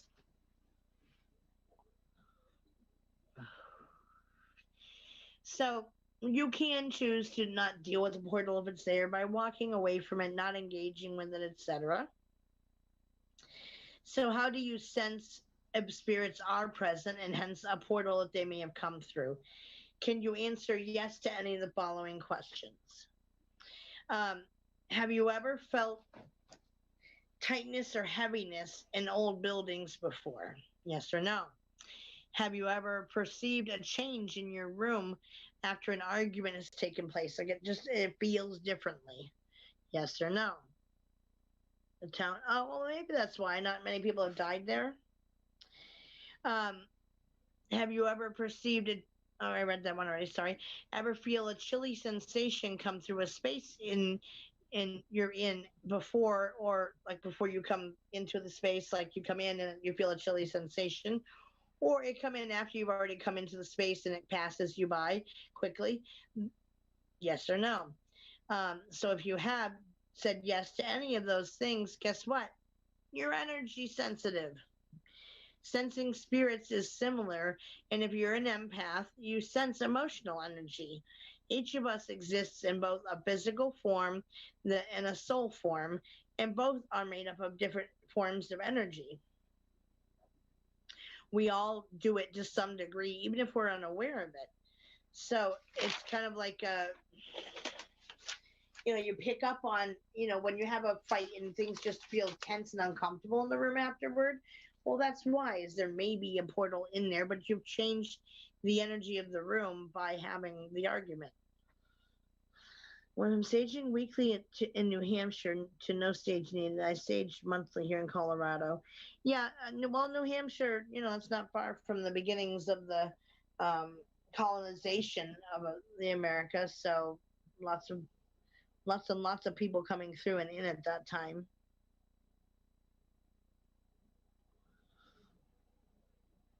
Yeah, saging should be done if you have a relatively calm, peaceful, quiet home.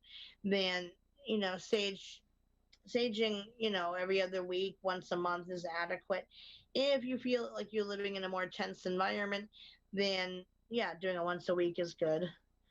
Well, yeah, you're sensitive, Sandy. We knew that, and you have more gifts than you let on, and so I am in no way surprised you said yes to all three.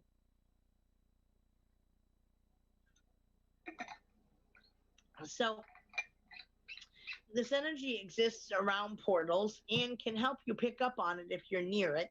So if you sense that energy, well, you might be standing near a portal nearby. Each may pick up on a spirit's energy different, but each tends to have its own vibe depending on what kind of a spirit or an entity it is. Because they can be interdimensional beings that come through, but not all of them are bad or negative or demonic or evil or anything else. That's ridiculous. Many times they don't want to be here. They may not even know how they got here.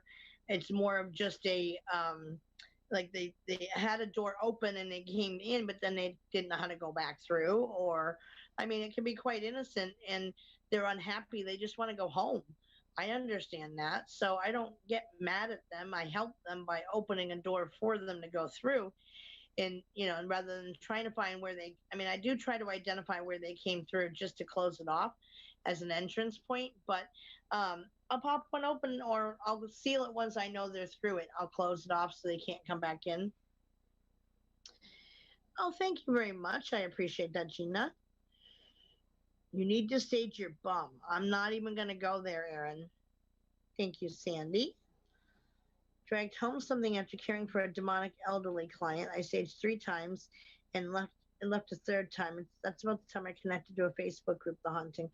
Yeah, and there are those of us out there that we're not. I don't go in with fear ever to any environment I go into because I don't know what I'm dealing with yet. So why go in all jacked out on fear and residing in a fearful place when I don't know what I'm facing off with? You know what I mean? So there's no sense to doing that. And again, evil is a human construct based on your belief system more than anything of what you were taught is good or bad.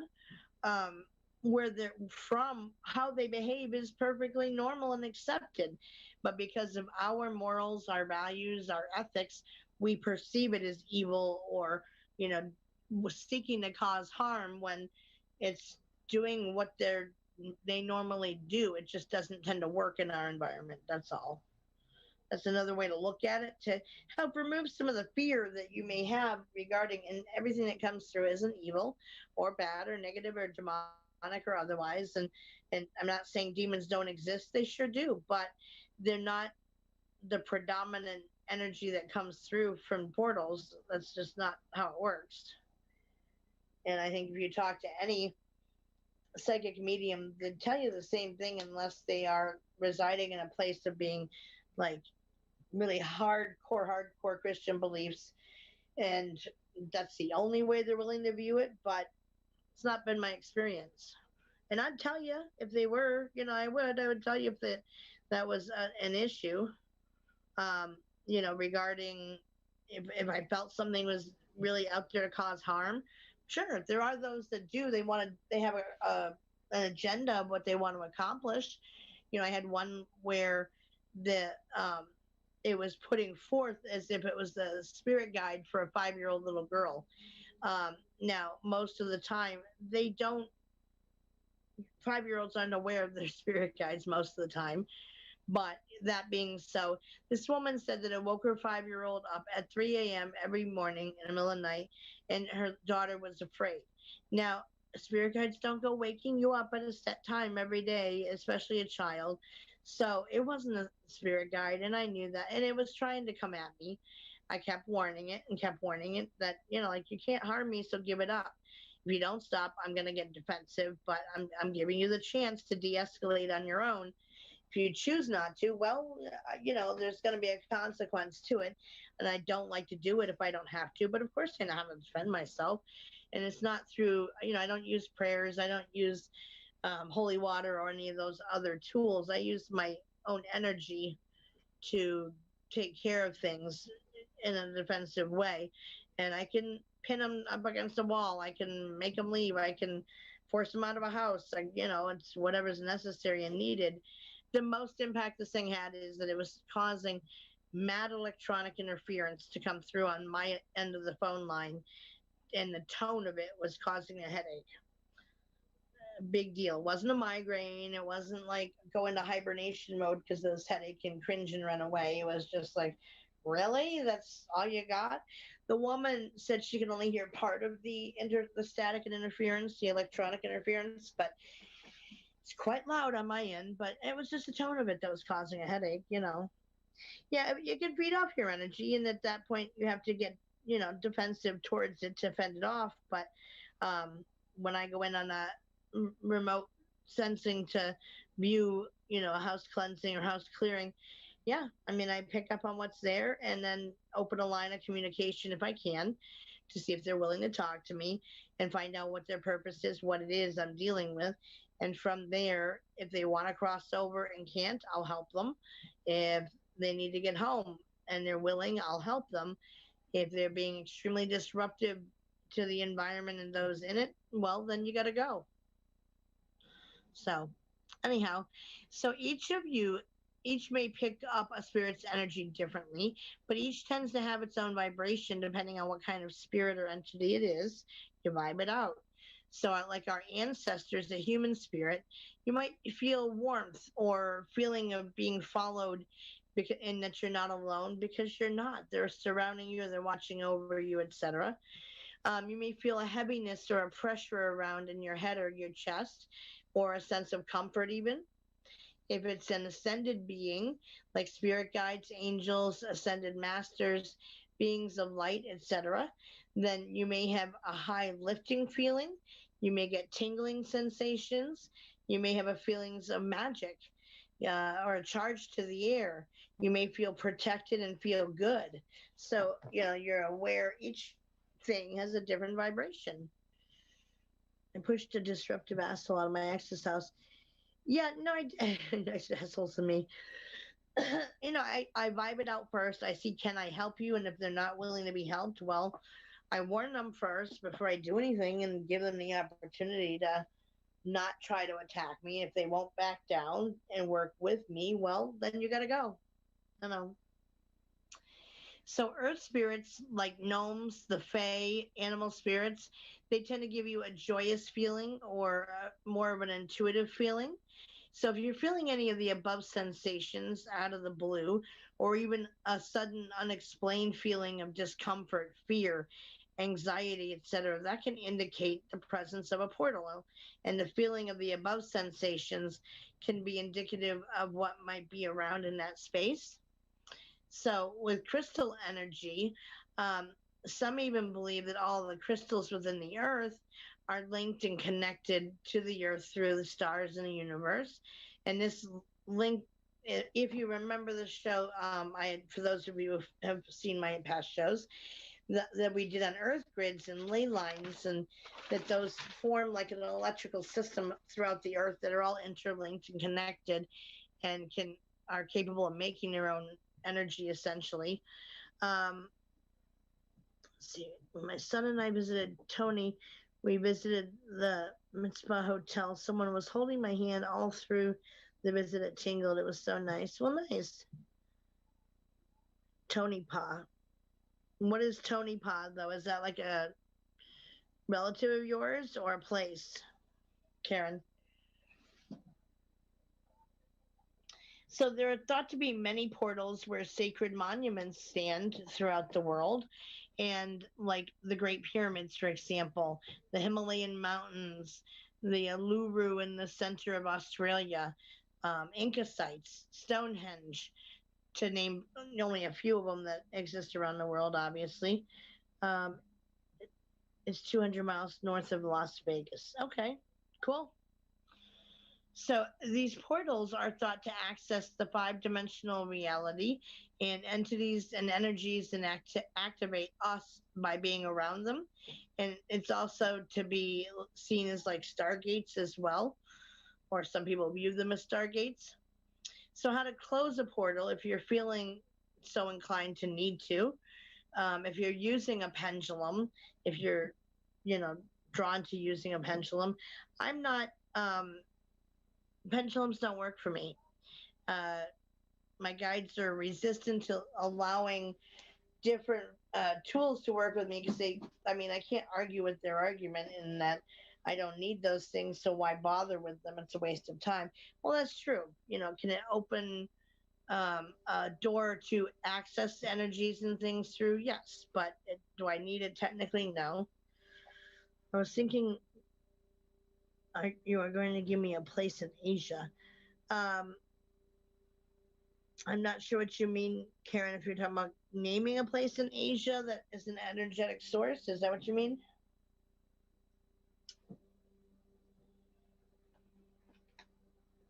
So if you're going to use a portal, if a portal works with you, whatever, your energy, um, she says it's an old mining town near a place called Goldfield. Both towns are on ghost adventures. Yes, I'm aware of those places. Curiosity has been piqued now. We'll have to check out the town. Yeah, it's very well known for the energy in those places in the Goldfield Hotel and stuff. Yep. So if you're using a pendulum, if you think you found one that, like, start walking through the area with your pendulum, pausing every other step. And if the pendulum starts to rotate. Asia, all visits in a few years, not now, though. Oh, you thought Tony Po was in Asia. Gotcha. So if you're using a pendulum to try to sense whether there's a portal near you or not, you're going to stop every few steps. And if it starts to rotate, then it's picking up on a portal. If it swings clockwise, you found a portal that allows spirits to enter into our dimension. And if it's going counterclockwise, it's where they leave. You don't want to close down an exit point portal because that's how stuff's going to get out if it happens to be in. So be aware of that. That counterclockwise movement is indicating an exit portal, and you don't want to mess with those. You want them to be left open. If you're clearing a space, be sure that you're in a stable, healthy, emotional place first.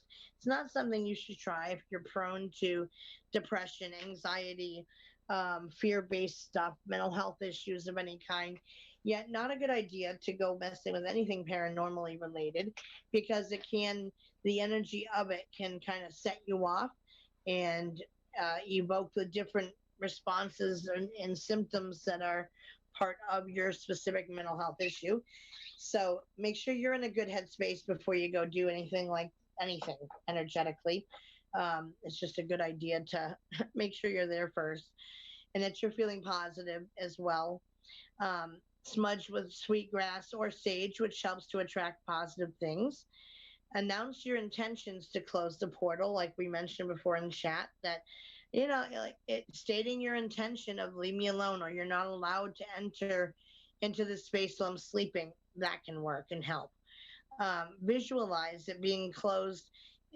You can even visualize it as an actual doorway and seeing it being closed or erasing it from its location. That's another way to do it, to close it down. But again, you only want to close those that are entrance points, not exit points.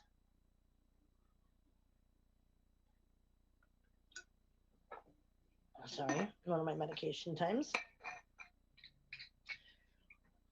Don't like pain. So if you feel the need, you can say a prayer if you are so inclined to do so. And if it helps you feel more at ease or protected, use prayer. Again, if you are more of a solid Christian in your belief systems, nothing wrong with that. You can use a cross, you can use a Bible, whatever you choose to cleanse your environment and do things energetically for protection.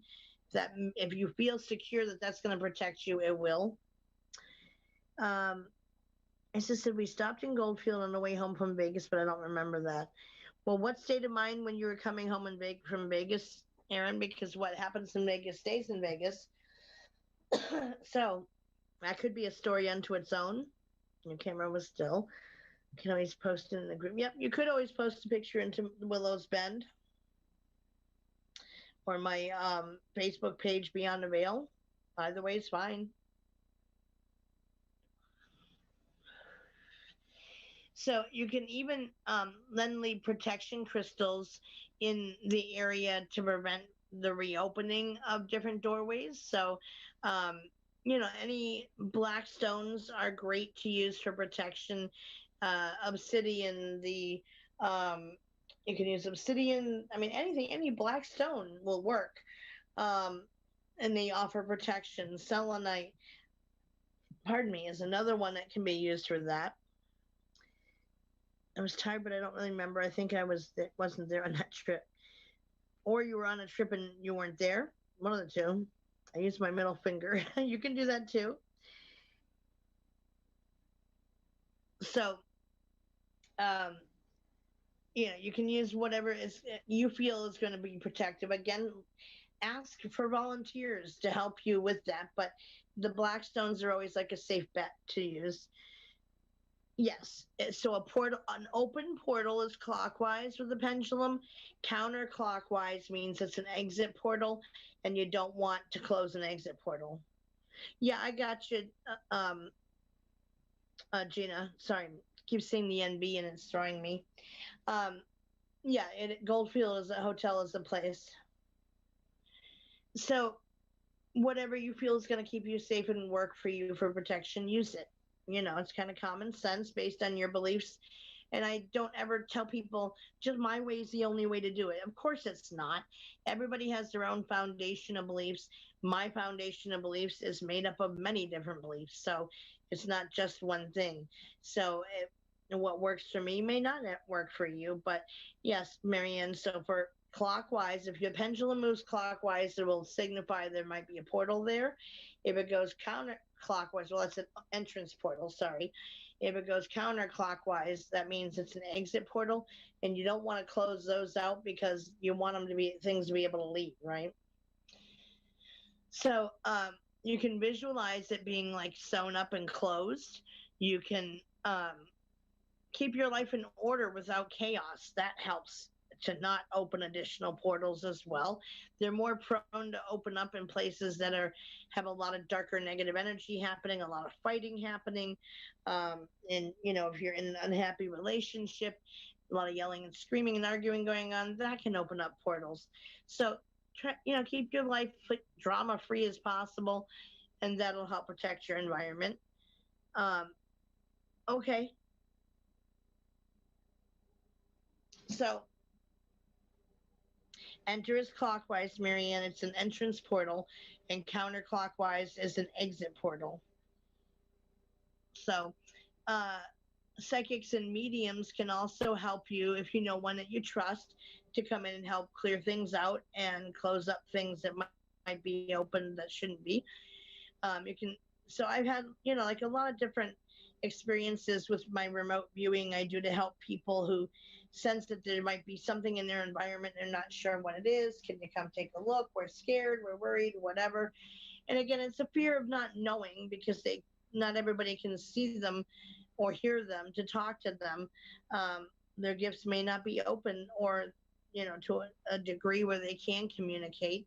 So at that case, yeah, calling in someone who can help. And I do it through remote viewing. I only have to be connected to somebody by a phone call, and I project my consciousness there. I connect to your energy in your environment through the phone. And then from there, I can sense where any energy is that shouldn't be there, and then seek out the communication of who you are, why you're there, and what is your intention. And then from there, does the homeowner, whatever, want them there?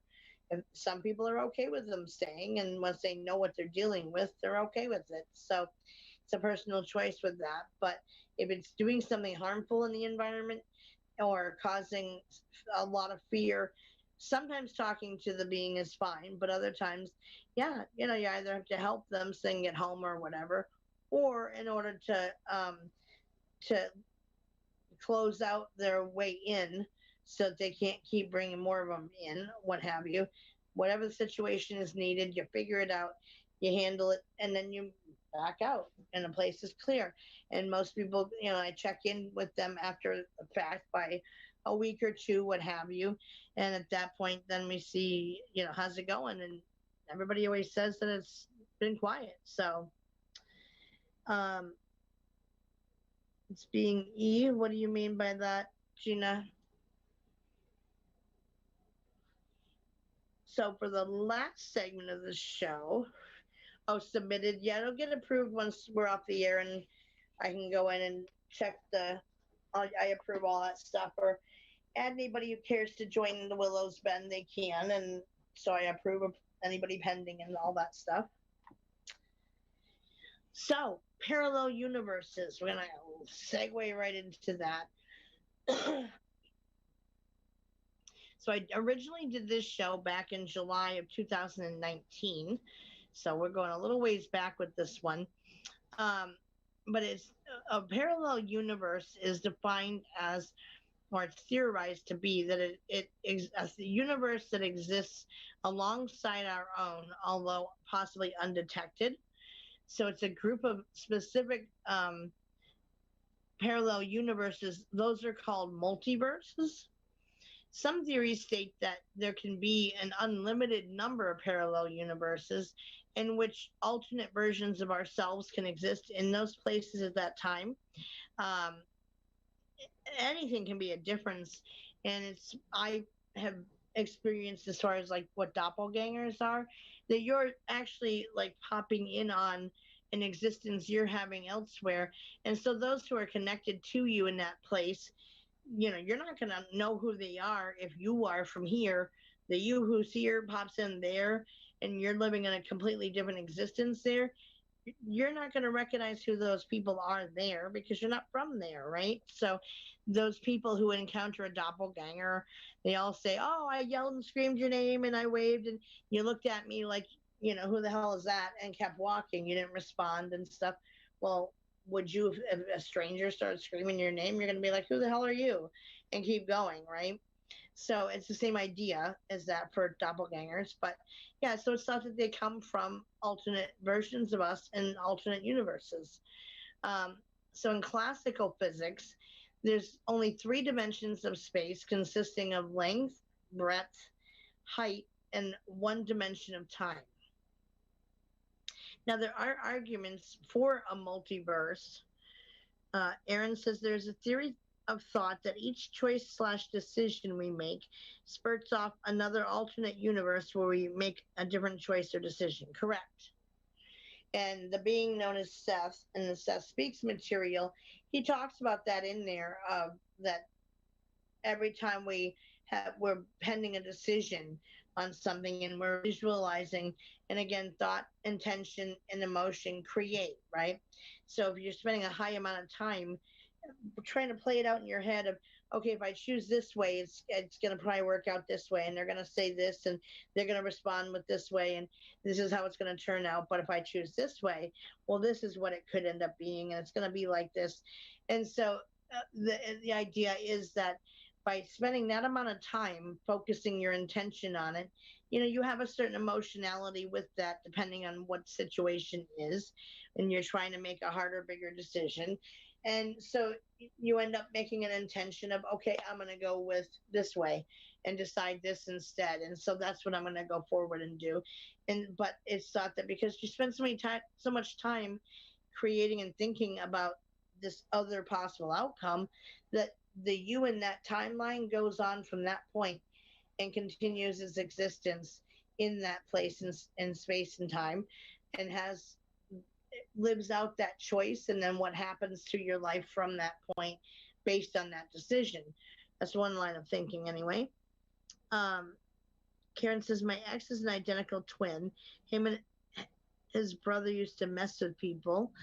Um, you have the idea from the movie, the one with Jet Li. I haven't seen that movie, Aaron. I had a friend tell me my boyfriend ignored him in the train. The film, which deals with the concept of multiverses and interdimensional travel. Yeah, I haven't seen that movie, but I got it from the Seth Speaks material, and where, it's a group of soul beings who came through to talk about that stuff.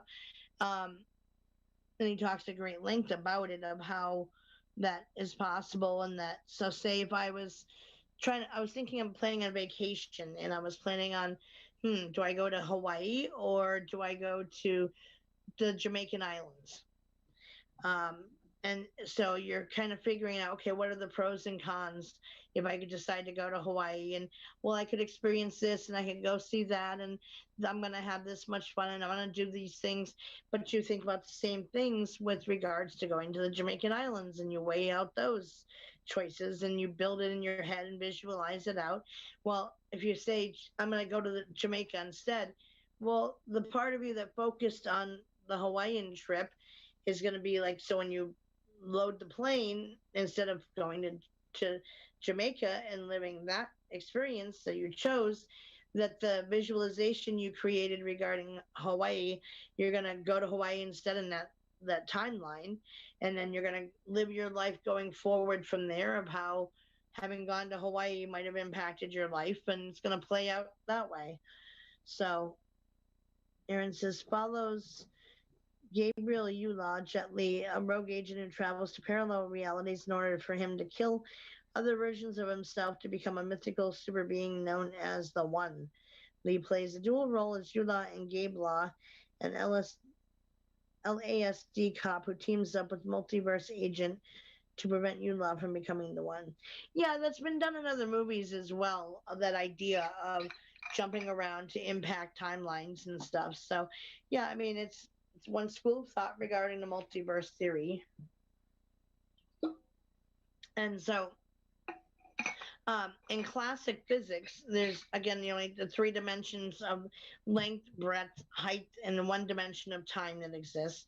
However, arguments for the multiverse says, while we're limited to our own current technology, only have limited views with this universe because of our current technology. Again, that kind of fishbowl effect of we're in the fishbowl trying to see what's around us, but it's going to be limited because we don't have the current technology. Yes, we can send satellites out and others like the Mars rover to go and experience different places, but we can only push it so far, or had much success with that yet. We'll get there, but it hasn't happened yet. And until it does, or perhaps we figure out time travel to jump through wormholes, etc. Well, until then, we have limited abilities to experience the universe in.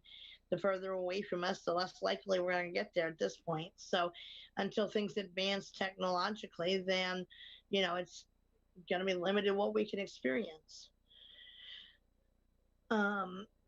It is thought that if you go to the other universes, Aaron, find yourself in that one and kill him, you become stronger.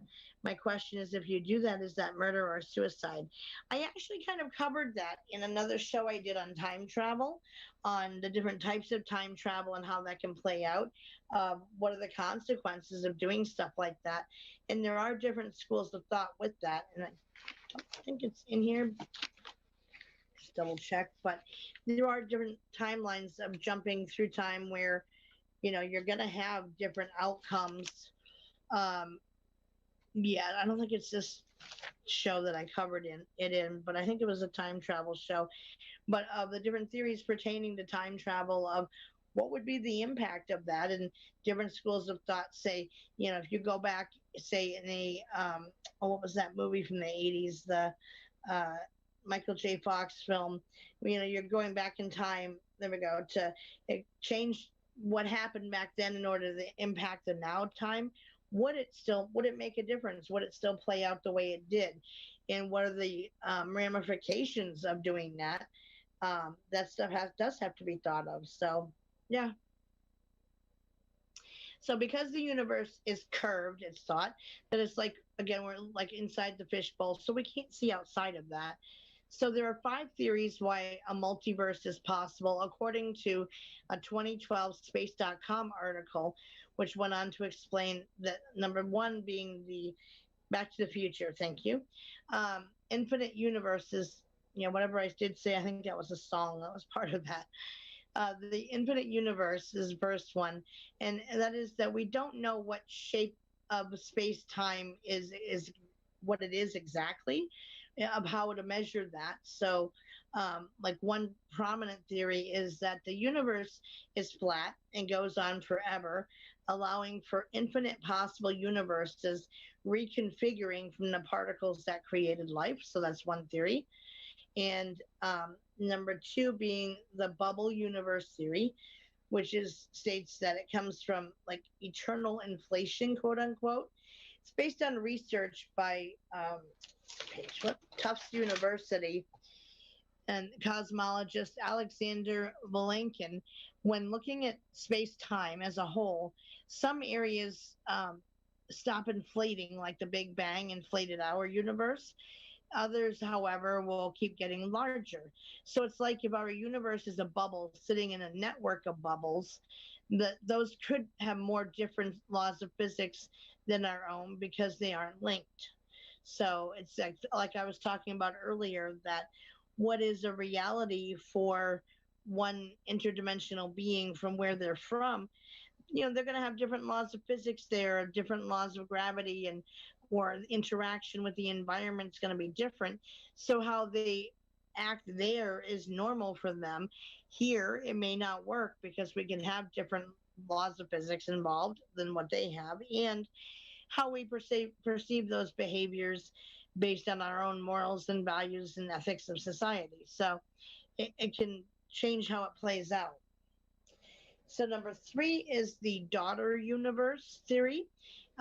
So if you follow the law of probability, it suggests that for every outcome that can come from one of your decisions, there could be a range of universes, each one which saw one of the outcomes to be. So again, if you're facing a decision, and that's the one we were just talking about, if you're facing a decision and you're playing out different possible outcomes, that each one ends up making a new universe, and it goes forward from that point in time onward to see how it plays out. So if you take a job in China and in another universe, you were on your way and the plane landed somewhere different and you decide to stay and so on, like how would that have played out? Like those things are taken into effect. Number four is the mathematical universe. So this simply says the structure of math may change depending on which universe you're in. So this exists separate from us, which, makes sense that it's said that the law of mathematics is really what the universe is built upon, understanding that. Sorry, my allergies are acting up and getting those nose itches. And so that can impact the laws of mathematics being different in other places. Well, that could completely change how that universe plays out based on what those differences are. It's been said before that different people have coming forward out of nowhere, seemingly nowhere, or from a different lifetime in a reincarnation, and they're coming out with like previously unknown mathematical equations from another place, like they've never been seen here, and that they're learning how to solve them. And once they do, that like it makes utter sense, and at times fills in holes in our understanding of things, and other times it goes on to completely change our understanding of things. So like you don't know how that's going to play out, but or what lifetime did they have where they gained that different idea of mathematics in a past life. It could be any other kind of separate or alien universe that they were in, and learned that kind of mathematics from there and brought it forth into this lifetime. Pseudo-fed rocks, I'm just saying. So the fifth one is parallel universe theory. So famous physicist Stephen Hawking, we're all familiar with him, right? His last paper before his death stated, quote, "We're not down to a single unique universe, but our findings imply a significant reduction of the multiverse to a much smaller range of possible universes."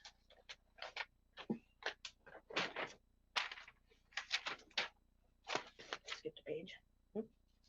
I did. So the idea of a multiverse is alive and well in our own culture.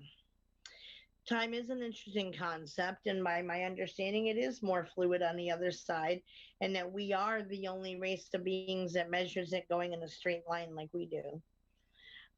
The idea of a multiverse is alive and well in our own culture, in that, like, you're going to love this one, Aaron. Marvel Comics features stories set in parallel universes that are part of the multiverse, right? And have you ever seen the Twilight Zone one where time stops? Yes, I do. I remember that episode. And he broke his glasses and loves the books. Yep. Time is a constant only in the 3D realm, correct? So a lot of comic book storylines have integrated the parallel universe theories, and that beings from other universes are crossing over into like ours, perhaps, to fight a fight in, whatever their storyline is. So H.G. Wells, he wrote a novel in 1923 called Man Like Gods, and included a paratime machine that explored the multiverse, which was, of course, way ahead of its time back in 1923. And there have been theories that it was H.G. Wells actually a time traveler in order to gain like all this information and ideas that he wrote his books upon, because they were so advanced. So the ideas he brought forth, was he time traveling to experience them? I've not seen one that, yes, Marvel's going into the multiverse. So is that where Spidey went?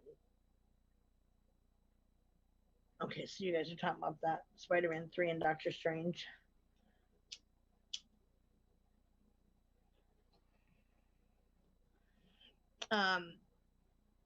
So, and there was an episode of Star Trek that had a mirror universe in which the characters were opposite of how they are here and now, rather than being peaceful and letting other beings evolve at their own pace. Instead, they were warlike and brutal and full steam ahead with fighting and so forth, much like we reside in now. But they lost that peaceful sense of who they were in that timeline and changed it over to being warlike, because that's how they were in that environment. Stephen King's Dark Tower is another example where a traveler goes through to different portals. Stranger Things, that show that's a Netflix big hurrah, and it is a really good series, by the way. I've watched it and love it. Series includes discussions of alternate dimensions, and they're called like being in the upside down, where things are, it is a different existence in there that's not an exact opposite of ours. However, there's a lot of stuff there that doesn't exist in ours, like interdimensional beings, and for one, but also just everything is kind of grayscale, and you're not able to be heard in that realm here. I mean, there's a lot of that type of stuff. Yep, love Stephen King too. So eight clues that suggest that the multiverse theories might exist. Number one being mysterious ripples in time and space. Signs that may reveal themselves in gravitational waves. Also, that black holes could be gateways to parallel universes. Stephen Hawking, who we talked about a minute ago, felt that if something fell into a black hole, it would not be destroyed. It would enter a parallel universe. Movie Warlock 2 is the other side of the mirror. Right. So that's been portrayed throughout Hollywood, and different movies, books, etc., media, regarding the multiverse and parallel universe theory. Yes, there is that's in existence, and I think it is quite possible you can experience anything in another universe that's different or similar to ours, just slightly different. So it is a thing. So the A mirror world could be hiding behind dark matter is another thought. What if most of the universe is made up of that? Um, one has seen another thought is it has dark matter, or who knows what it's made up of, since it's the Earth is moving it's in a cosmic wind of dark matter. Decoding it could lead up to discovering another universe. Um, the South Atlantic anomaly with where areas of the Earth's inner Van Allen, try that one again, Donna, Van Allen, the radiation belt comes closest to the Earth, leading to an influx of energy particles in that region, and it could create portals to elsewhere. Um, there have been portals linked between the sun and the Earth that have been opened up, and science has detected them. The mystery of the Mandela effect. Now, this is a curious one. The Mandela effect is a phenomenon in which a large number of people share false memories of past events. Some theorize some of our dreams take place in alternate realities. Astral travel, for example. How many people remember Nelson Mandela having died in a South African prison? Um, and through the media, Gerald's raising his hand. Um, Back in the 80s. He actually died in 2013 in his own home. So that is an example of that. Yep, 5 minutes to go. I know, sweets. Thank you. Deja vu, the French term meaning already seen in the universe experience. So is it from another place? Dreams could be another way to catch a glimpse of an alternate universe, making decisions elsewhere, and stories from people claiming to have had entered parallel universes. So, could this explain who disappears without a trace? Newspapers in Spain, El Tempo reported a professor disappeared, never to be seen again or heard from again. Um, and that a man was walking and felt like things around her were just wrong. So those things can, there's a ton of stories out there about people experiencing that or jumping between the two or experiencing that. Can you have amnesia and deja vu at the same time? No, most likely not, Aaron. You're such a nut. You're my nut, though. So there you have it, guys, with three topics in 3 hours.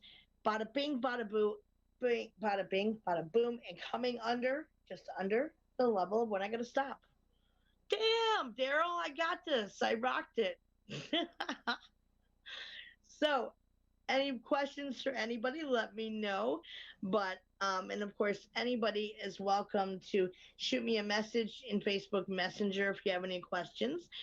I'm under Donna Hawk, Who Walks the Land Gorton in there. And I also have my group, the Willows Bend on Facebook, which is kind of open-minded spiritual group. And I have my page Beyond the Veil. And I go live in there tomorrow night doing readings. Bada bing, bada boom. Right, Karen? Thank you, Sandy. Love you. So, tomorrow night will be the readings in Beyond the Veil, and then Tuesday I'll be back in here for Willow's Bend.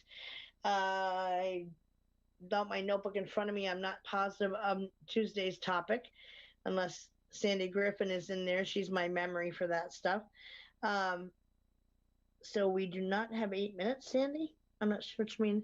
Thank you, Donna, for this wonderful time. I love you bunches, and all the ones working in the background. Love you all, and to everyone in chat, I love you too. He just loves everybody. He's a little love bugs. You are loved too, Aaron. Thank you, Karen. So thank you to everybody who has been listening out around the globe and all our other different social media sites and on the radio. And hopefully this helped clarify some of those things up. Again, if you have any questions, by all means, private message me in Messenger on Facebook, or hit me up, join my group, see what it's about in there. There's a mad ton of resources and things in there that you can access. Under the unit section, I've created a resource library in there. Aaron's saying, Daryl and Katie, love you bunches. So there you go for you guys. So yeah, otherwise, I will see you guys back in here on the Global Enlightenment Radio Network on Tuesday, 4 p.m. Eastern Time, and we'll rock out yet another topic then, and I'll see everybody else and Facebook land for readings tomorrow night on the Beyond the Veil page. Bada bing, bada boom. We got this. So have a wonderful rest of the night, guys. Have a beautiful weekend. For those of you I may not talk to, thank you all for listening to us and following us here at Gorton. We appreciate every one of you. And I will see everybody on next Tuesday. Thanks, everybody.